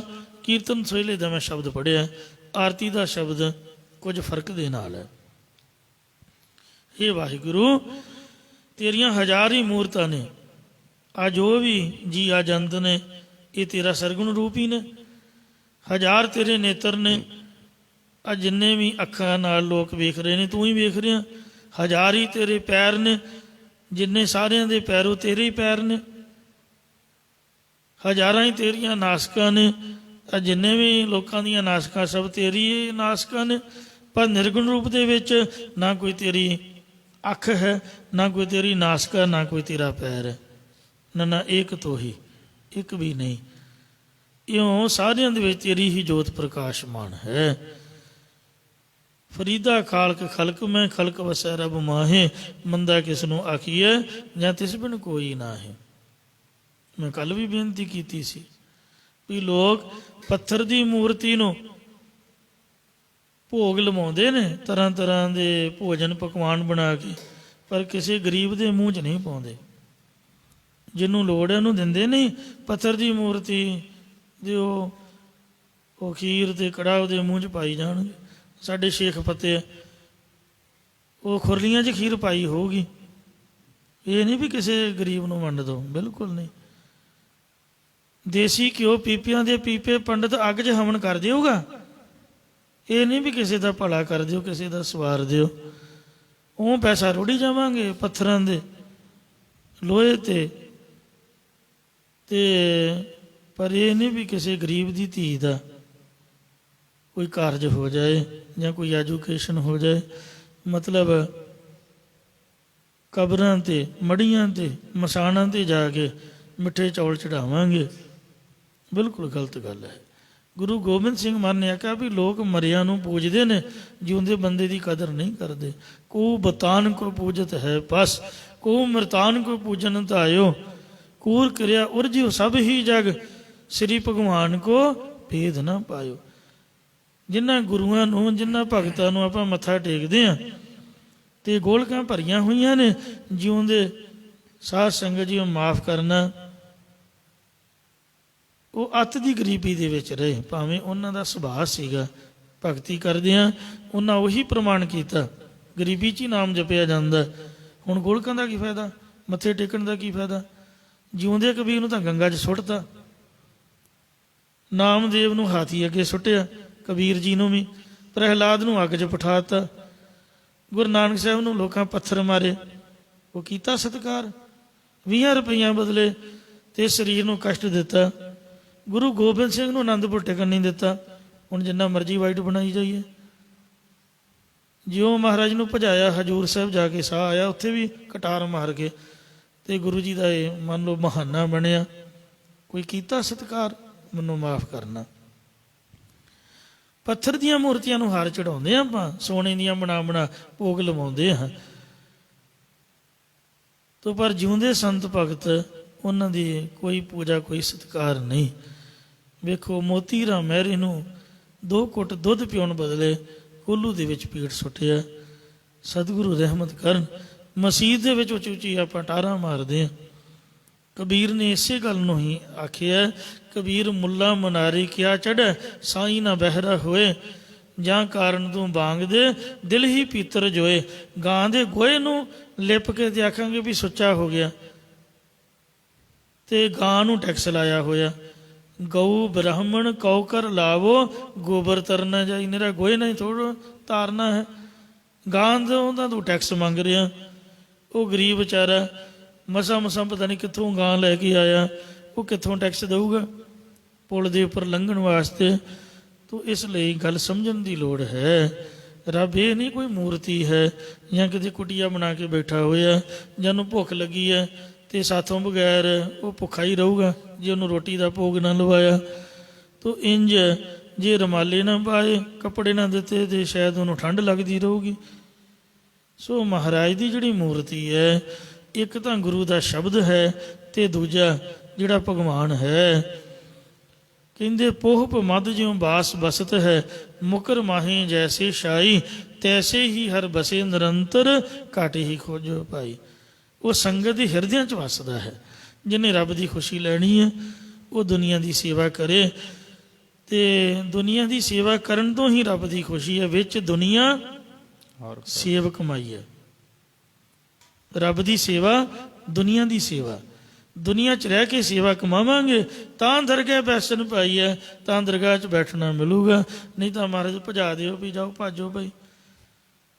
ਦੁਨੀਆ ਨੂੰ ਤਾਂ ਤੁਸੀਂ ਤੰਗ ਕਰ ਮਾਰਿਆ, ਜ਼ੁਲਮ ਕੀਤਾ, ਤੇ ਮੈਨੂੰ ਹੁਣ ਕਿੱਥੇ ਲੱਭਦੇ ਹੋ? ਤੋ ਇਸ ਲਈ ਪਾਤਸ਼ਾਹ ਜੀ ਦਾ ਬਚਨ ਹੈ, ਗੁਰ ਕੀ ਮੂਰਤ ਮਨ ਮਹਿ ਧਿਆਨ। ਕੀ ਸਮਝਿਆ ਜੇ? ਮੈਨੂੰ ਵੀ ਸਮਝਾਓ। ਗੁਰ ਕੀ ਮੂਰਤ ਕਿਹੜੀ ਹੈ? ਕਲਗੀਧਰ ਮਹਾਰਾਜ ਜੀ ਦਾ ਰਹਿਤਨਾਮੇ ਵਿੱਚ ਬਚਨ ਹੈ, ਸਿੱਖ ਪੰਚਨ ਮੈਂ ਮੇਰੋ ਵਾਸਾ। ਗੱਜ ਕੇ ਆਖੋ ਸਤਿਨਾਮ ਸ੍ਰੀ ਵਾਹਿਗੁਰੂ। ਆ ਜੋ ਮਹਾਰਾਜ ਦਾ ਬਾਣਾ ਹੈ, ਜਿਹੜੇ ਬਾਣਿਆਂ ਵਾਲੇ ਸਿੰਘ ਰਹਿਤ ਮਰਜ਼ਾਦਾ 'ਚ ਪਰਪੱਕ ਨੇ, ਪੰਜ ਹੋਣ ਤਾਂ ਕਹਿੰਦੇ ਪੰਜ ਪ੍ਰਮਾਣ ਉਹਨਾਂ 'ਚ ਮੇਰਾ ਨਿਵਾਸ ਹੁੰਦਾ। ਜਦੋਂ ਅੰਮ੍ਰਿਤ ਸੰਚਾਰ ਕਰਦੇ, ਗੁਰੂ ਜੀ ਜੋਤੀ ਜੋਤ ਸਮਾਉਣ ਲੱਗੇ ਤੇ ਮਹਾਰਾਜ ਆਪ ਦੇ ਦਰਸ਼ਨ, ਕਹਿੰਦੇ ਗੁਰੂ ਗ੍ਰੰਥ ਸਾਹਿਬ ਦੇ ਦਰਸ਼ਨ, ਮੇਰੇ ਦਰਸ਼ਨ। ਜੇ ਮਹਾਰਾਜ ਗੁਰੂ ਗ੍ਰੰਥ ਸਾਹਿਬ ਦਰਸ਼ਨ ਨਾ ਹੋ ਪਾਉਣ, ਕਹਿੰਦੇ ਪੰਜਾਂ ਦੇ ਕਰੋ। ਜੇ ਪੰਜ ਨਾ ਹੋਣ, ਇੱਕ ਸਿੱਖ ਦੋ ਸਾਧ ਸੰਗ ਦੋਹਾਂ ਦੇ ਕਰੋ। ਜੇ ਦੋ ਵੀ ਨਾ ਹੋਣ, ਇੱਕ ਦੇ ਕਰ ਲਓ। ਜੇ ਇੱਕ ਵੀ ਨਾ ਮਿਲੇ, ਕਹਿੰਦੇ ਨਹਾ ਧੋ ਕੇ ਤਿਆਰ ਹੋ ਕੇ ਦਮਾਲਾ ਸਜਾ ਕੇ ਸ਼ੀਸ਼ੇ 'ਚ ਆਪ ਦਾ ਹੀ ਮੂੰਹ ਵੇਖ ਲਿਓ। ਤੁਹਾਡੇ 'ਚੋਂ ਹੀ ਮੈਨੂੰ, ਤੁਹਾਡੇ ਆਪਣੇ ਵਿੱਚੋਂ ਹੀ ਮੇਰੇ ਤੁਹਾਨੂੰ ਦਰਸ਼ਨ ਹੋਣਗੇ। ਗੱਜ ਕੇ ਆਖੋ ਸਤਿਨਾਮ ਸ੍ਰੀ ਵਾਹਿਗੁਰੂ। ਖਾਲਸਾ ਮੇਰੋ ਰੂਪ ਹੈ ਖਾਸ, ਖਾਲਸੇ ਮੈਂ ਹੋ ਕਰੋ ਨਿਵਾਸ, ਵਿੱਚ ਸੰਗਤ ਹਰ ਪ੍ਰਭ ਵਸੈ ਜੀਓ। ਗੁਰੂ ਦੀ ਮੂਰਤੀ ਕਿਹੜੀ ਹੈ? ਗੁਰੂ ਕੀ ਸਾਧ ਸੰਗਤ ਹੈ, ਗੁਰੂ ਦਾ ਖਾਲਸਾ ਹੈ। ਇਉਂ ਮਨ ਦੇ ਵਿੱਚ ਸੰਗਤ ਵਿੱਚ ਬੈਠ ਕੇ ਖਾਲਸੇ ਦੇ ਨਾਲ ਮਿਲ ਕੇ ਤੇ ਸ਼ਬਦ ਦਾ ਅਭਿਆਸ ਕਰਦੇ ਹਾਂ, ਬਾਣੀ ਪੜ੍ਹਦੇ ਹਾਂ, ਧਿਆਨ ਧਾਰਨਾ ਕਰੋ। ਗੁਰ ਕੈ ਸ਼ਬਦ ਮੰਤਰ ਮਨ ਮਾਨ। ਗੁਰੂ ਦੀ ਮੂਰਤੀ ਕਰੀਏ, ਗੁਰੂ ਦਾ ਸ਼ਬਦ ਹੈ। ਗੁਰ ਮੰਤਰ, ਮੂਲ ਮੰਤਰ ਦੇ ਵਿੱਚ ਮਨ ਤੁਹਾਡਾ ਮੰਨਣਾ ਚਾਹੀਦਾ। ਇਉਂ ਚਿੱਤ ਵਿੱਚ ਇਹ ਮਹਾਰਾਜ ਦੀ ਬਾਣੀ, ਨਾਮ ਮੰਤਰ, ਬਾਣੀ ਮੰਤਰ ਮਹਾਂਪੁਰਖਣ ਕੀ ਮਨੈ ਉਤਾਰਨ ਮਾਨ ਕੋ, ਇਹ ਮੰਨਣਾ ਕਰੋ। ਗੁਰ ਕੀ ਚਰਨ ਹਿਰਦੈ ਲੈ ਧਾਰੋ। ਸਤਿਗੁਰਾਂ ਦੇ ਚਰਨ ਕਿਹੜੇ ਨੇ? ਸੰਗਤ ਦੇ ਚਰਨ। ਸਤਿਗੁਰਾਂ ਦੇ ਚਰਨਾਂ ਨੂੰ ਹਿਰਦੇ ਵਿੱਚ ਧਿਆਨ ਲਾ ਕੇ ਧਾਰਨਾ ਕਰੋ। ਜਾਂ ਚਿੱਤ ਚਰਨ ਨਾਮ, ਜਿਹੜਾ ਵਾਹਿਗੁਰੂ ਨਾਮ ਹੈ, ਇਹੀ ਚਿੱਤ ਵਿੱਚ ਗੁਰਾਂ ਦੇ ਚਰਨ ਧਾਰਨੇ ਹਨ। ਗੁਰ ਪਾਰ ਬ੍ਰਹਮ ਸਦਾ ਨਮਸਕਾਰੋ। ਗੁਰਾਂ ਦੇ ਸ਼ਬਦ ਰੂਪ ਚਰਨਾਂ ਨੂੰ ਹਿਰਦੇ 'ਚ ਧਿਆਨ ਲਾ ਕੇ ਧਾਰਨਾ ਕਰੋ। ਪਾਰ ਬ੍ਰਹਮ ਪਰਮੇਸ਼ਰ ਸਰੂਪ ਸਤਿਗੁਰਾਂ ਨੂੰ ਹਮੇਸ਼ਾ ਹੀ ਨਮਸਕਾਰ, ਡੰਡੌਤ ਬੰਦਨਾ, ਅਨਕ ਬਾਰ ਜਾਉ ਬਾਰੈ, ਹਮੇਸ਼ਾ ਨਮਸਕਾਰ ਕਰੋ। ਮਤ ਕੋ ਭਰਮ ਭੁੱਲੈ ਸੰਸਾਰ। ਮਤਾਂ ਕੋਈ ਸੰਸਾਰ ਜਗਤ ਦਾ ਜੀ ਭੁਲੇਖੇ ਵਿੱਚ ਭੁੱਲਣਾ ਕਰੇ। ਗੁਰ ਬਿਨ ਕੋਈ ਨਾ ਉਤਰਸੇ ਪਾਰ। ਕਿ ਗੁਰਾਂ ਤੋਂ ਬਗੈਰ ਵੀ ਪਾਰ ਉਤਾਰਾ ਹੋ ਜਾਏਗਾ। ਪਰੰਤੂ ਇਸ ਨਿਯਮ ਨੂੰ ਸਮਝ ਲਓ ਕਿ ਗੁਰੂ ਉਪਦੇਸ਼ ਤੋਂ ਬਿਨਾ ਕੋਈ ਵੀ ਸੰਸਾਰ ਸਮੁੰਦਰ ਤੋਂ ਪਾਰ ਨਹੀਂ ਜੇ ਉਤਰ ਸਕਦਾ, ਲੰਘ ਸਕਦਾ। ਇਸ ਲਈ ਗੁਰੂ ਗੁਰੂ ਗੁਰ ਕਰ ਮਨ ਮੋਰ। ਸੋ ਗੁਰੂ ਬਿਨਾ ਮੈਂ ਨਾਹੀ ਹੋਰ। ਗੁਰੂ ਤੋਂ ਬਗੈਰ ਦੁਨੀਆ ਦੇ ਵਿੱਚ ਕੋਈ ਵੀ ਨਹੀਂ ਹੈ। ਗੁਰ ਬਿਨ ਘੋਰ ਅੰਧਾਰ, ਜਿਹੜਾ ਸਾਨੂੰ ਗਿਆਨ ਦੇ ਸਕੇ, ਗੁਰੂ ਨਾਨਕ ਸਾਹਿਬ ਤੋਂ ਬਗੈਰ ਕੋਈ ਵੀ ਨਹੀਂ। ਗੁਰ ਬਿਨ ਘੋਰ ਅੰਧਾਰ, ਗੁਰੂ ਬਿਨ ਸਮਝ ਨ ਆਵੇ। ਗੁਰ ਬਿਨ ਸੁਰਤ ਨ ਸਿੱਧ, ਗੁਰੂ ਬਿਨ ਮੁਕਤ ਨ ਪਾਵੇ। ਗੁਰ ਕਰ ਸੱਚ ਵਿਚਾਰ, ਗੁਰੂ ਕਰ ਰੇ ਮਨ ਮੇਰੇ। ਗੁਰ ਕੈ ਸ਼ਬਦ ਸੁਭੁਨ ਅਗਨ ਕਟੈ ਸਭ ਤੇਰੇ। ਗੁਰ ਨੈਣ ਬੈਣ ਗੁਰ ਗੁਰ ਕਰੋ। ਗੁਰੂ ਸਤ ਕਬ ਨਲ ਕਹਿ, ਜਿਨ ਗੁਰੂ ਨ ਦੇਖਿਓ ਨਹੁ ਕੀਓ। ਤੇ ਅਕਿਆਥ ਸੰਸਾਰ ਮੈਂ ਹੈ। ਜਿਨ੍ਹਾਂ ਗੁਰੂ ਦੇ ਦਰਸ਼ਨ ਨਹੀਂ ਕੀਤੇ, ਸੰਸਾਰ ਵਿੱਚ ਆਇਆ, ਉਹਨਾਂ ਦਾ ਨਿਸਫਲ ਹੈ। ਗੁਰੂ ਗੁਰੂ ਗੁਰ ਕਰ ਮਨ ਮੋਰ, ਗੁਰੂ ਬਿਨਾ ਮੈਂ ਨਾਹੀ ਹੋਰ। गुर की टेक रहु दिन रात, जाकी कोई न मेटै दात। गुर परमेश्वर एको जान, जो तिस भावै सो परवान रहाओ। गुर चरणी जाका मन लागै, दुख दर्द भ्रमता का भागै। गुर की सेवा पाए मान, गुर ऊपर सदा कुर्बान। गुर का दर्शन देख निहाल, गुर के सेवक की पूर्ण काल। गुर के सेवक को दुख न व्यापै, गुर का सेवक दह दुह जापै।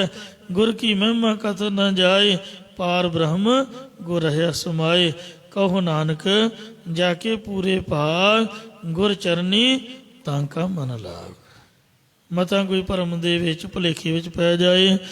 ਅੱਜ ਤੱਕ ਜਿੰਨੇ ਵੀ ਤਰੇ ਗੁਰੂ ਵਾਲੇ ਤਰੇ ਨੇ, ਗੁਰੂ ਤੋਂ ਬਗੈਰ ਕਿਸੇ ਦਾ ਵੀ ਪਾਰ ਉਤਾਰਾ ਨਹੀਂ ਹੋ ਸਕਦਾ। ਰਹਾਉ ਵਿਸ਼ਰਾਮ ਦੇ ਕੇ ਫਰਮਾਉਂਦੇ ਨੇ, ਭੁੱਲੀ ਕਉ ਗੁਰ ਮਾਰਗੇ ਪਾਇਆ। 84 ਲੱਖ ਜੂਨਾਂ 'ਚ ਪੈ ਕੇ ਸਰੂਪ ਦੇ ਗਿਆਨ ਵੱਲੋਂ ਭੁੱਲੇ ਹੋਏ ਜੀਵ ਨੂੰ ਜਾਂ ਭੁੱਲੇ ਮਨ ਨੂੰ ਸਤਿਗੁਰਾਂ ਨੇ ਪ੍ਰੇਮਾ ਭਗਤੀ ਗਿਆਨ ਜਾਂ ਸਿੱਖੀ ਦੇ ਰਸਤੇ ਤੇ ਪਾਇਆ ਹੈ। ਅਵਰ ਤਿਆਗ ਹਰ ਭਗਤੀ ਲਾਇਆ। ਔਰ ਹੋਰ ਦੇਵੀ ਦੇਵਤ ਆਦਿਕ ਸਭਨਾਂ ਦੀ ਉਪਾਸਨਾ ਜਾਂ ਸਭ ਕੁਝ ਤਿਆਗ ਕੇ ਛੁਡਵਾ ਕੇ ਪਰਮੇਸ਼ਰ ਦੀ ਪ੍ਰੇਮਾ ਭਗਤੀ ਵਿੱਚ ਲਾ ਦਿੱਤਾ ਹੈ। ਭੁੱਲੇ ਮਾਰਗ ਜਿਨੇ ਬਤਾਇਆ, ਐਸਾ ਗੁਰ ਵਡਭਾਗੀ ਪਾਇਆ। ਸਿਮਰ ਮਨਾ ਰਾਮ ਨਾਮ ਚਿਤਾਰੇ, ਬਸ ਰਹੇ ਹਿਰਦੈ ਗੁਰ ਚਰਨ ਪਿਆਰੇ ਰਹਾਓ। ਇਉਂ ਸੋ ਕਾਮ ਕ੍ਰੋਧ ਲੋਭ ਮੋਹਿ ਮਨ ਲੀਨਾ, ਬੰਧਨ ਕਾਟ ਮੁਕਤ ਗੁਰ ਕੀਨਾ। ਦੁਖ ਸੁਖ ਕਰਤ ਜਨ ਫਨਮੂਆ, ਚਰਨ ਕਮਲ ਗੁਰ ਆਸ਼ਰਮ ਦੀਆ। ਅਗਨ ਸਾਗਰ ਬੂਢਤ ਸੰਸਾਰਾ, ਸਭ ਸੰਸਾਰ ਅੱਗ ਦੇ ਸਮੁੰਦਰ 'ਚ ਡੁੱਬ ਰਿਹਾ। ਨਾਨਕ ਬਾਹਾਂ ਪਕੜ ਸਤਿਗੁਰ ਨੇ ਸਤਾਰਾ। ਜਿਹਦੀ ਗੁਰੂ ਨਾਨਕ ਨੇ ਬਾਂਹ ਪਕੜੀ ਹੈ, ਸਤਿਗੁਰੂ ਮਹਾਰਾਜ ਨੇ ਉਹਨਾਂ ਨੂੰ ਖਿੱਚ ਕੇ ਬਾਹਰ ਕੱਢ ਕੇ ਅੱਗ ਦੇ ਸਮੁੰਦਰ ਦੇ ਵਿੱਚੋਂ ਪਾਰ ਉਤਾਰ ਦਿੱਤਾ ਹੈ। ਅਵਰ ਤਿਆਗ ਹਰ ਭਗਤੀ ਲਾਇਆ। ਮੈਂ ਸਭ ਕੇ ਛੋੜ ਪ੍ਰਭ ਤੋਂ ਹੀ ਤੇ ਆਇਆ। ਸਭ ਕੁਝ ਛੁਡਵਾ ਕੇ ਪਰਮੇਸ਼ਰ ਦੀ ਪ੍ਰੇਮਾ ਭਗਤੀ 'ਚ ਲਾ ਦਿੱਤਾ। ਜਨਮ ਮਰਨ ਕੀ ਤਰਾਸ ਮਿਟਾਈ। ਅਤੇ ਹਿਰਦੇ ਅੰਦਰੋਂ ਜੰਮਣ ਮਰਨ ਦੀ ਜਿਹੜੀ ਖੌਫਤਾਈ ਉਹ ਵੀ ਦੂਰ ਕਰ ਦਿੱਤੀ ਹੈ। ਗੁਰਪੂਰੇ ਕੀ ਬੇਅੰਤ ਵਡਾਈ। ਇਸ ਕਰਕੇ ਪੂਰੇ ਸਤਿਗੁਰਾਂ ਦੀ ਅਨੰਤ ਵਡਿਆਈ ਮਹਿਮਾ ਹੈ। ਗੁਰ ਪ੍ਰਸਾਦ ਊਰਦ ਕਮਲ ਵਿਗਾਸ।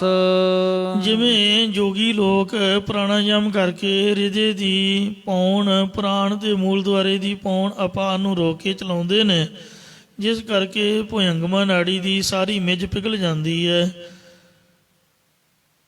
ਇਸ ਕਰਕੇ ਉਹ ਜੋਗੀ ਲੋਕ 10ਵੇਂ ਦੁਆਰ 'ਚ ਜਾਂਦੇ ਨੇ।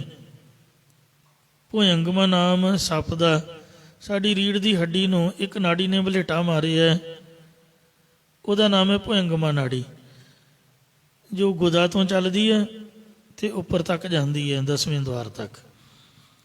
ਇਨ ਜੋਗੀ ਲੋਕ ਆਪਣਾ ਹਿਰਦੇ ਕਮਲ ਸਿੱਧਾ ਕਰਦੇ ਨੇ। ਹਿਰਦੇ ਰੂਪੀ ਕਮਲ ਸਿੱਧਾ ਹੋਣ ਤੋਂ ਉਹਨਾਂ ਨੂੰ ਵਾਏ, ਪਿੱਤ, ਕਫ ਆਦਿਕ ਰੋਗ ਨਹੀਂ ਹੁੰਦੇ ਅਤੇ 10ਵੇਂ ਦੁਆਰ 'ਚੋਂ ਡਿੱਗਦੀ ਮਿੱਠੀ ਕਫ ਨੂੰ ਪ੍ਰਾਪਤ ਕਰਕੇ ਯੋਗ ਦਾ ਆਨੰਦ ਸਮਝਦੇ ਨੇ। ਬਾਕੀਆਂ ਦੇ ਤਾਂ ਉਹ ਕਫ ਜਠ ਰਗਣ 'ਚ ਡਿੱਗ ਕੇ ਸੜ ਜਾਂਦੀ ਹੈ, ਪਰ ਜੋਗੀਆਂ ਦੇ ਹਿਰਦੇ ਵਿੱਚ ਡਿੱਗਦੀ ਹੈ, ਜਿਸ ਕਰਕੇ ਉਹ ਲੰਮੀ ਉਮਰ ਵਾਲੇ ਹੋ ਜਾਂਦੇ ਨੇ। ਇੰਝ ਉਹਨਾਂ ਨੂੰ ਭੁੱਖ ਵੀ ਨਹੀਂ ਲੱਗਦੀ। ਜਿਸ ਜੀਵ ਦਾ ਗੁਰਾਂ ਦੀ ਕਿਰਪਾ ਕਰਕੇ ਪਰਮੇਸ਼ਰ ਤੋਂ ਬੇਮੁਖ ਹੋਣ ਰੂਪ ਸੋ ਪੁੱਠਾ ਕਮਲ ਹੋਇਆ ਪਿਆ, ਹਿਰਦੇ ਰੂਪੀ ਕਮਲ ਸਾਧ ਸੰਗਤ ਜੀ ਮੂਧਾ ਹੋਇਆ ਪਿਆ।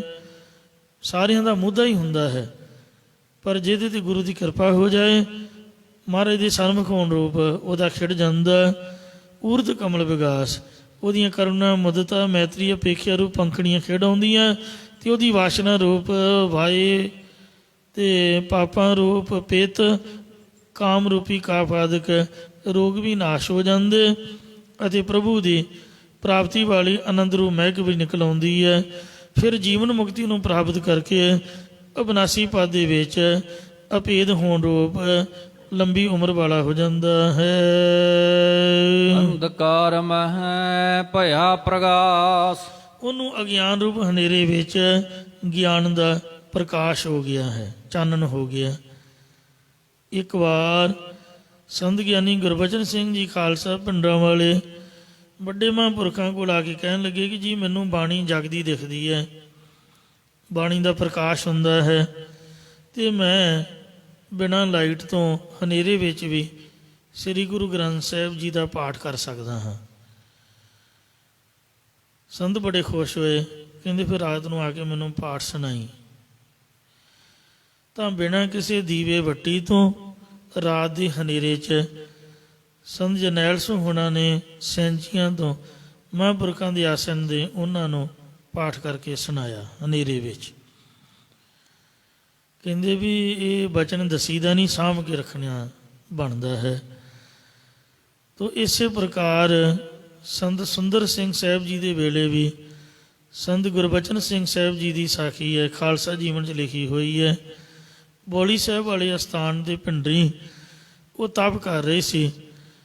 ਆ ਕੇ ਇੱਕ ਦਿਨ ਮਹਾਂਪੁਰਖਾਂ ਨੂੰ ਕਹਿਣ ਲੱਗੇ ਕਿ ਮੇਰੇ ਅੱਖਾਂ ਦੇ ਅੱਗੋਂ ਦੀ ਸੁਨਹਿਰੀ ਰੰਗ ਦੇ ਅੱਖਰਾਂ ਦੇ ਵਿੱਚ ਸੰਸਕ੍ਰਿਤ 'ਚ ਲਿਖੇ ਹੋਏ ਵੇਦ ਲੰਘੇ ਨੇ, ਉਹਨਾਂ ਦੀਆਂ ਸੁਰਤੀਆਂ ਮੇਰੇ ਅੱਖਾਂ ਦੇ ਅੱਗੋਂ ਦੀ ਲੰਘੀਆਂ ਹਨ। ਕਹਿੰਦੇ ਕੱਲ੍ਹ ਨੂੰ ਲਿਖ ਕੇ ਲਿਆਈ। ਉਹਨਾਂ ਲਿਖ ਕੇ ਵੀ ਦਿੱਤੀ ਸੁਰਤੀ, ਕਿਉਂਕਿ ਮੈਂ ਸੰਸਕ੍ਰਿਤ ਪੜ੍ਹਿਆ ਨਹੀਂ, ਇਸ ਲਈ ਮੈਂ ਤੁਹਾਨੂੰ ਸੁਣਾ ਨਹੀਂ ਸਕਦਾ, ਜ਼ਬਾਨੀ ਯਾਦ ਨਹੀਂ ਹੋਈ, ਲਿਖੀ ਹੈ ਸਾਡੇ ਕੋਲ। ਫਿਰ ਮਹਾਂਪੁਰ ਕਹਿੰਦੇ ਫਿਰ ਅਗਾਂਹ ਕਿਸੇ ਨੂੰ ਬਚਨ ਨਾ ਦੱਸੀ, ਤੇਰੇ 'ਤੇ ਮਹਾਰਾਜ ਦੀ ਕਿਰਪਾ ਹੋ ਗਈ। ਜੋ ਸੁਖਮਨੀ ਸਾਹਿਬ 'ਚ ਲਿਖਿਆ, ਪ੍ਰਭ ਕੈ ਸਿਮਰਨ ਗਿਆਨ ਧਿਆਨ ਤਤ ਬੁੱਧ, ਪ੍ਰਭੂ ਦੇ ਸਿਮਰਨ ਦੇ ਵਿੱਚ ਹੀ ਸਾਰੇ ਗਿਆਨ, ਸਾਰੇ ਧਿਆਨ ਅਤੇ ਤਤ ਸਿਧਾਂਤ ਨੂੰ ਜਾਣਨ ਦੀ ਬੁੱਧ ਪ੍ਰਾਪਤ ਹੋ ਜਾਂਦੀ ਹੈ।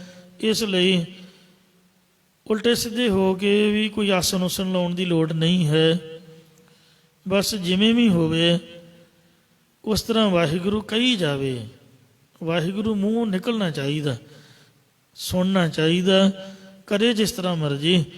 ਇਹ ਵਾਹਿਗੁਰੂ ਦੀ ਆਪ ਦੀ ਮਰਜ਼ੀ ਹੈ ਕਿ ਉਹ ਜੋਗੀਆਂ ਵਾਂਗ ਦਿਖਾ ਦੇ ਜਾਂ ਵੈਸੇ ਸੁਤੇਸੇ ਦੀ ਕਿਰਪਾ ਕਰ ਦੇਵੇ।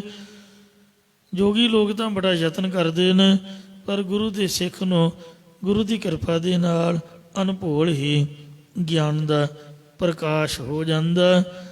ਜਪਜੀ ਸਾਹਿਬ ਦੇ ਪਾਠ ਕਰਦਿਆਂ ਬੋਪਾ ਰਾਏ ਨਗਰ ਜਦ 84ਵਾਂ ਪਾਠ ਕਰ ਰਹੇ ਸੀ, 101 ਡੇਲੀ ਕਰਿਆ ਕਰਦੇ, 1.25 ਲੱਖ ਦੇ ਜਪਜੀ ਸਾਹਿਬ ਦੇ ਭੋਗ ਬਾਬੇ ਸੁੰਦਰ ਸਿੰਘ ਨੇ ਪਵਾਏ। ਸਭੇ ਸਿੰਘਾਂ ਨੂੰ ਬਾਣੀ ਵੰਡੀ ਹੋਈ ਸੀ ਵੀ ਇੰਨੇ ਨੇ ਪਾਠ ਕਰਨੇ।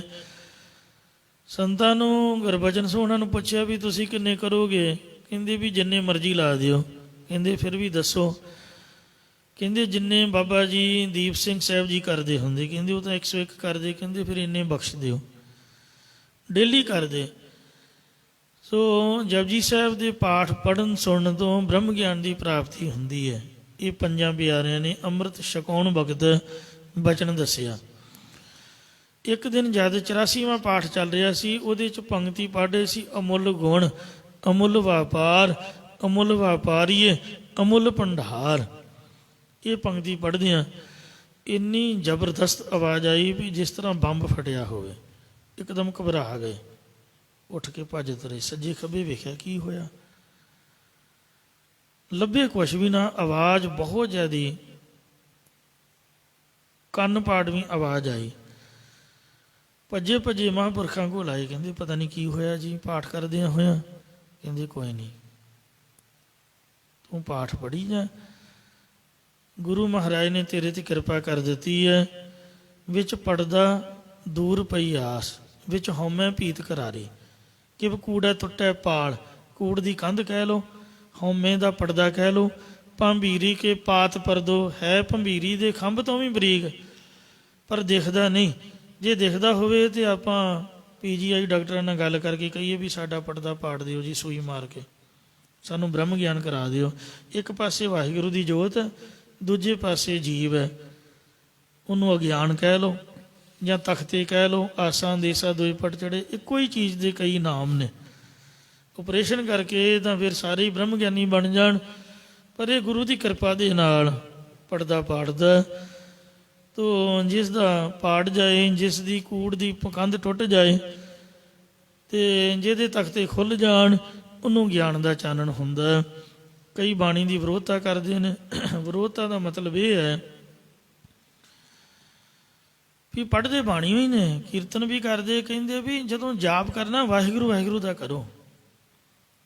ਰਾਧਾ ਸੁਆਮੀ ਜਾਂ ਸਰਸੇ ਵਾਲੇ ਆ ਜਿੰਨੇ ਵੀ ਪਖੰਡੀ ਸਾਧੂ ਸੰਤ ਤੁਰੇ ਫਿਰਦੇ ਨੇ, ਉਹ ਇਹੀ ਪ੍ਰਚਾਰ ਕਰਦੇ ਕਿ ਜੀ ਬਾਣੀ ਤਾਂ ਕਹਿੰਦੀ ਨਾਮ ਜਪੋ।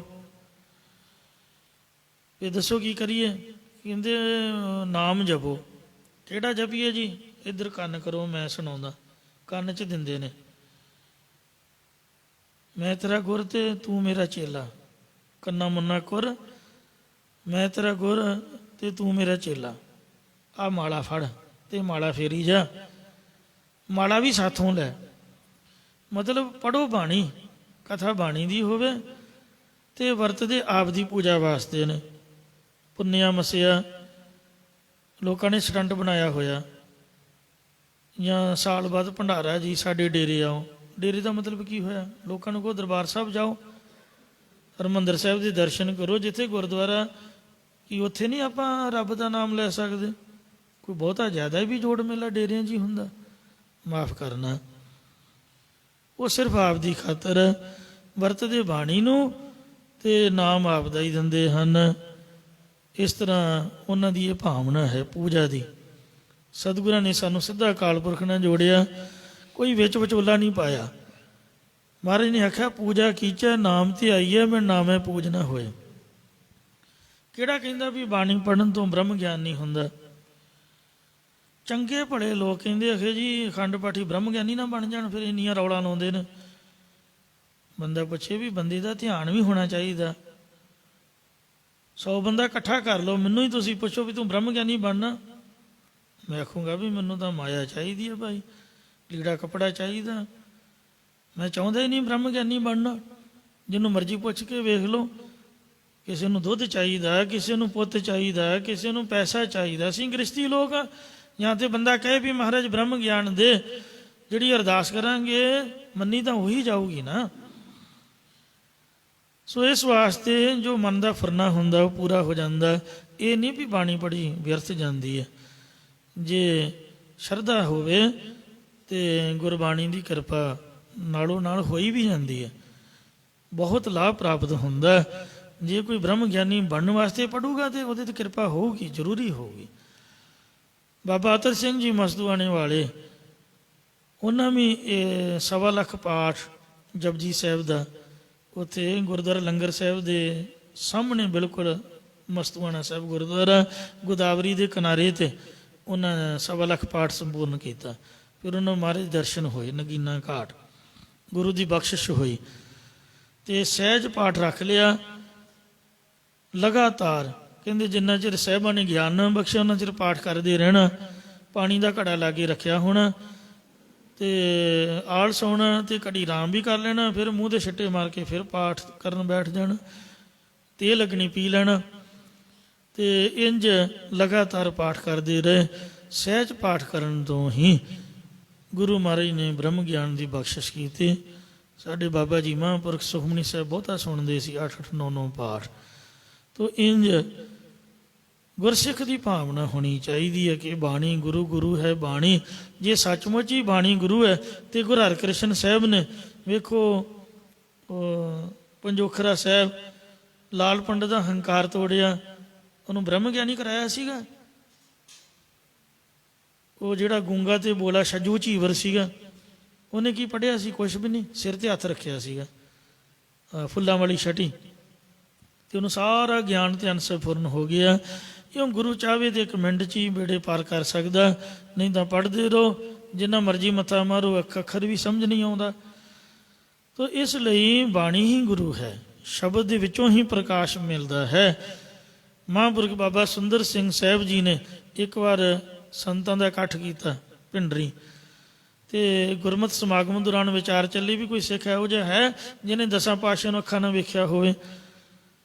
ਕਿਸੇ ਨੇ ਬਾਬਾ ਬੁੱਢਾ ਸਾਹਿਬ ਦਾ ਨਾਮ ਲਿਆ ਕਿਉਂਕਿ 6 ਪਾਤਸ਼ਾਹੀ ਤੱਕ ਉਹਨੇ ਦਰਸ਼ਨ ਪਾਏ ਨੇ।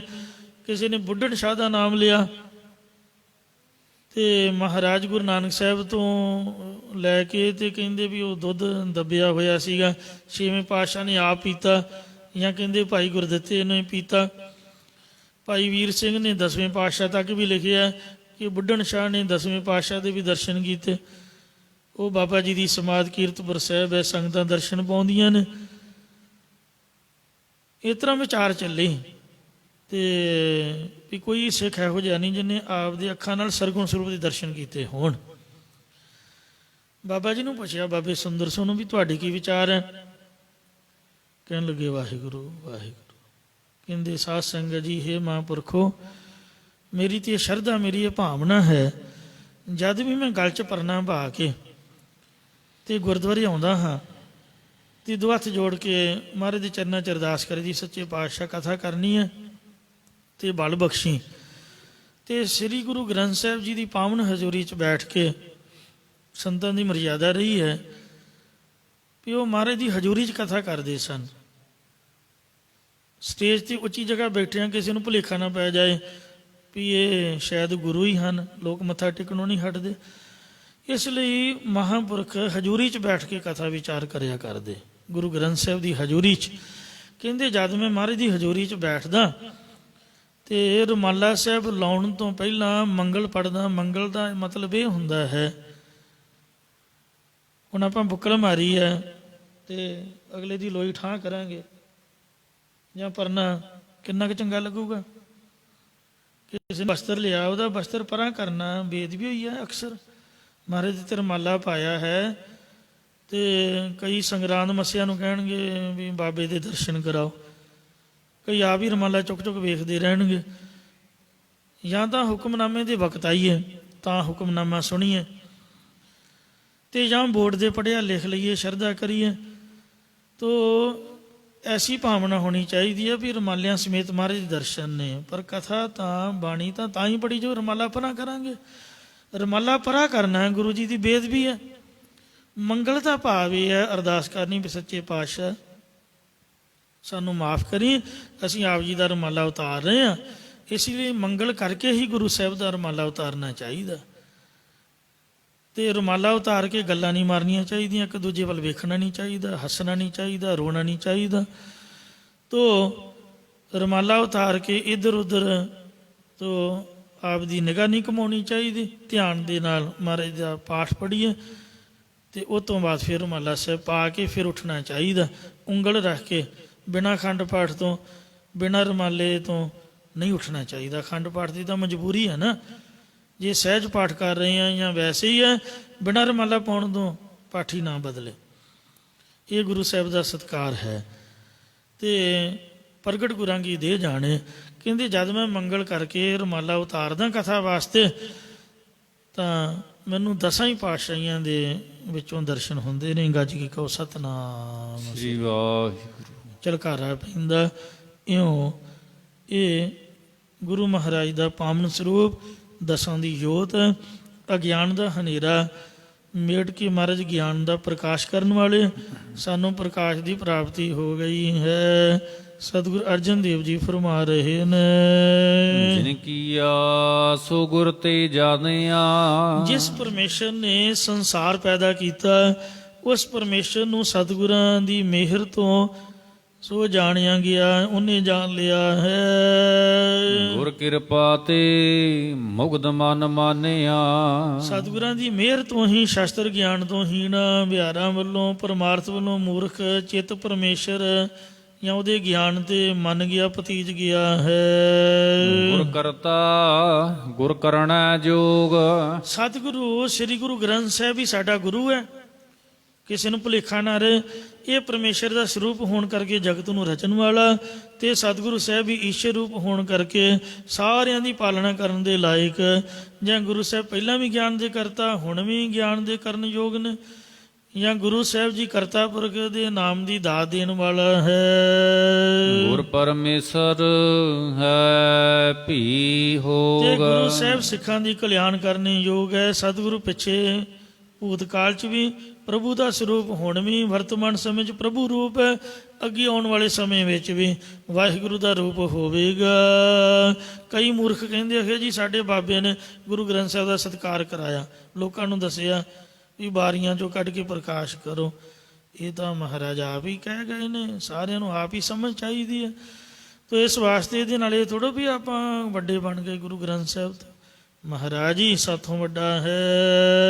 ਗੁਰੂ ਨਾਨਕ ਪ੍ਰਭ ਹੈ ਜਨਾਈ। ਸਤਿਗੁਰੂ ਜੀ ਕਥਨ ਕਰਦੇ ਕਿ ਪਰਮੇਸ਼ਰ ਨੇ ਗੁਰੂ ਸਰੂਪ ਆਪ ਧਾਰਿਆ ਤੇ ਸੰਸਾਰ ਨੂੰ ਇਹ ਗੱਲ ਜਣਾ ਦਿੱਤੀ ਹੈ।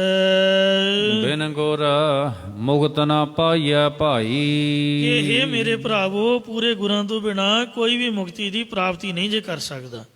ਇਸ ਲਈ ਜਿੰਨੇ ਮੁਕਤ ਹੋਣਾ, ਜੋ ਜੋ ਕਥਾ ਸੁਨੇ ਹਰ ਕੀਰਤਨ ਤਾਂ ਕੀ ਦੁਰਮਸਤ ਨਾਸ, ਸਗਲ ਮਨੋਰਥ ਪਾਵੈ ਨਾਨਕ ਪੂਰਨ ਹੋਵੇ ਆਸ। ਉਹ ਗੁਰੂ ਜੀ ਦੀ ਸ਼ਰਨ ਵਿੱਚ ਆਏ, ਮਹਾਰਾਜ ਦੀ ਸੰਗਤ ਕਰੇ, ਤਾਂ ਹੀ ਮੁਕਤੀ ਦੀ ਪ੍ਰਾਪਤੀ ਹੋ ਸਕਦੀ ਹੈ ਜੀ। ਭੁੱਲਾਂ ਚੁੱਕਾਂ ਮਾਫ ਕਰ ਦੇਣੀਆਂ ਜੀ, ਅੱਗੇ ਤੋਂ ਸਮਤ ਬਖਸ਼ਣੇ। ਗੁਰ ਕਰਤਾ ਗੁਰ ਕਰਣਾ ਜੋਗ, ਗੁਰ ਪਰਮੇਸ਼ਰ ਹੈ ਭੀ ਹੋਗਾ। ਕਹੋ ਨਾਨਕ ਪ੍ਰਭ ਇਹ ਜਨਾਈ, ਬਿਨ ਗੁਰ ਮੁਕਤ ਨਾ ਪਾਈਐ ਭਾਈ। ਵਾਹਿਗੁਰੂ ਜੀ ਕਾ ਖਾਲਸਾ, ਵਾਹਿਗੁਰੂ ਜੀ ਕੀ ਫਤਿਹ। ਰਾਮਕਲੀ ਮਹੱਲਾ ਤੀਜਾ। ਆਨੰਦ ਇੱਕ ਓੰਕਾਰ ਸਤਿਗੁਰ ਪ੍ਰਸਾਦ। ਆਨੰਦ ਭਇਆ ਮੇਰੀ ਮਾਏ, ਸਤਿਗੁਰੂ ਮੈਂ ਪਾਇਆ, ਸਤਿਗੁਰ ਤਾਂ ਪਾਇਆ।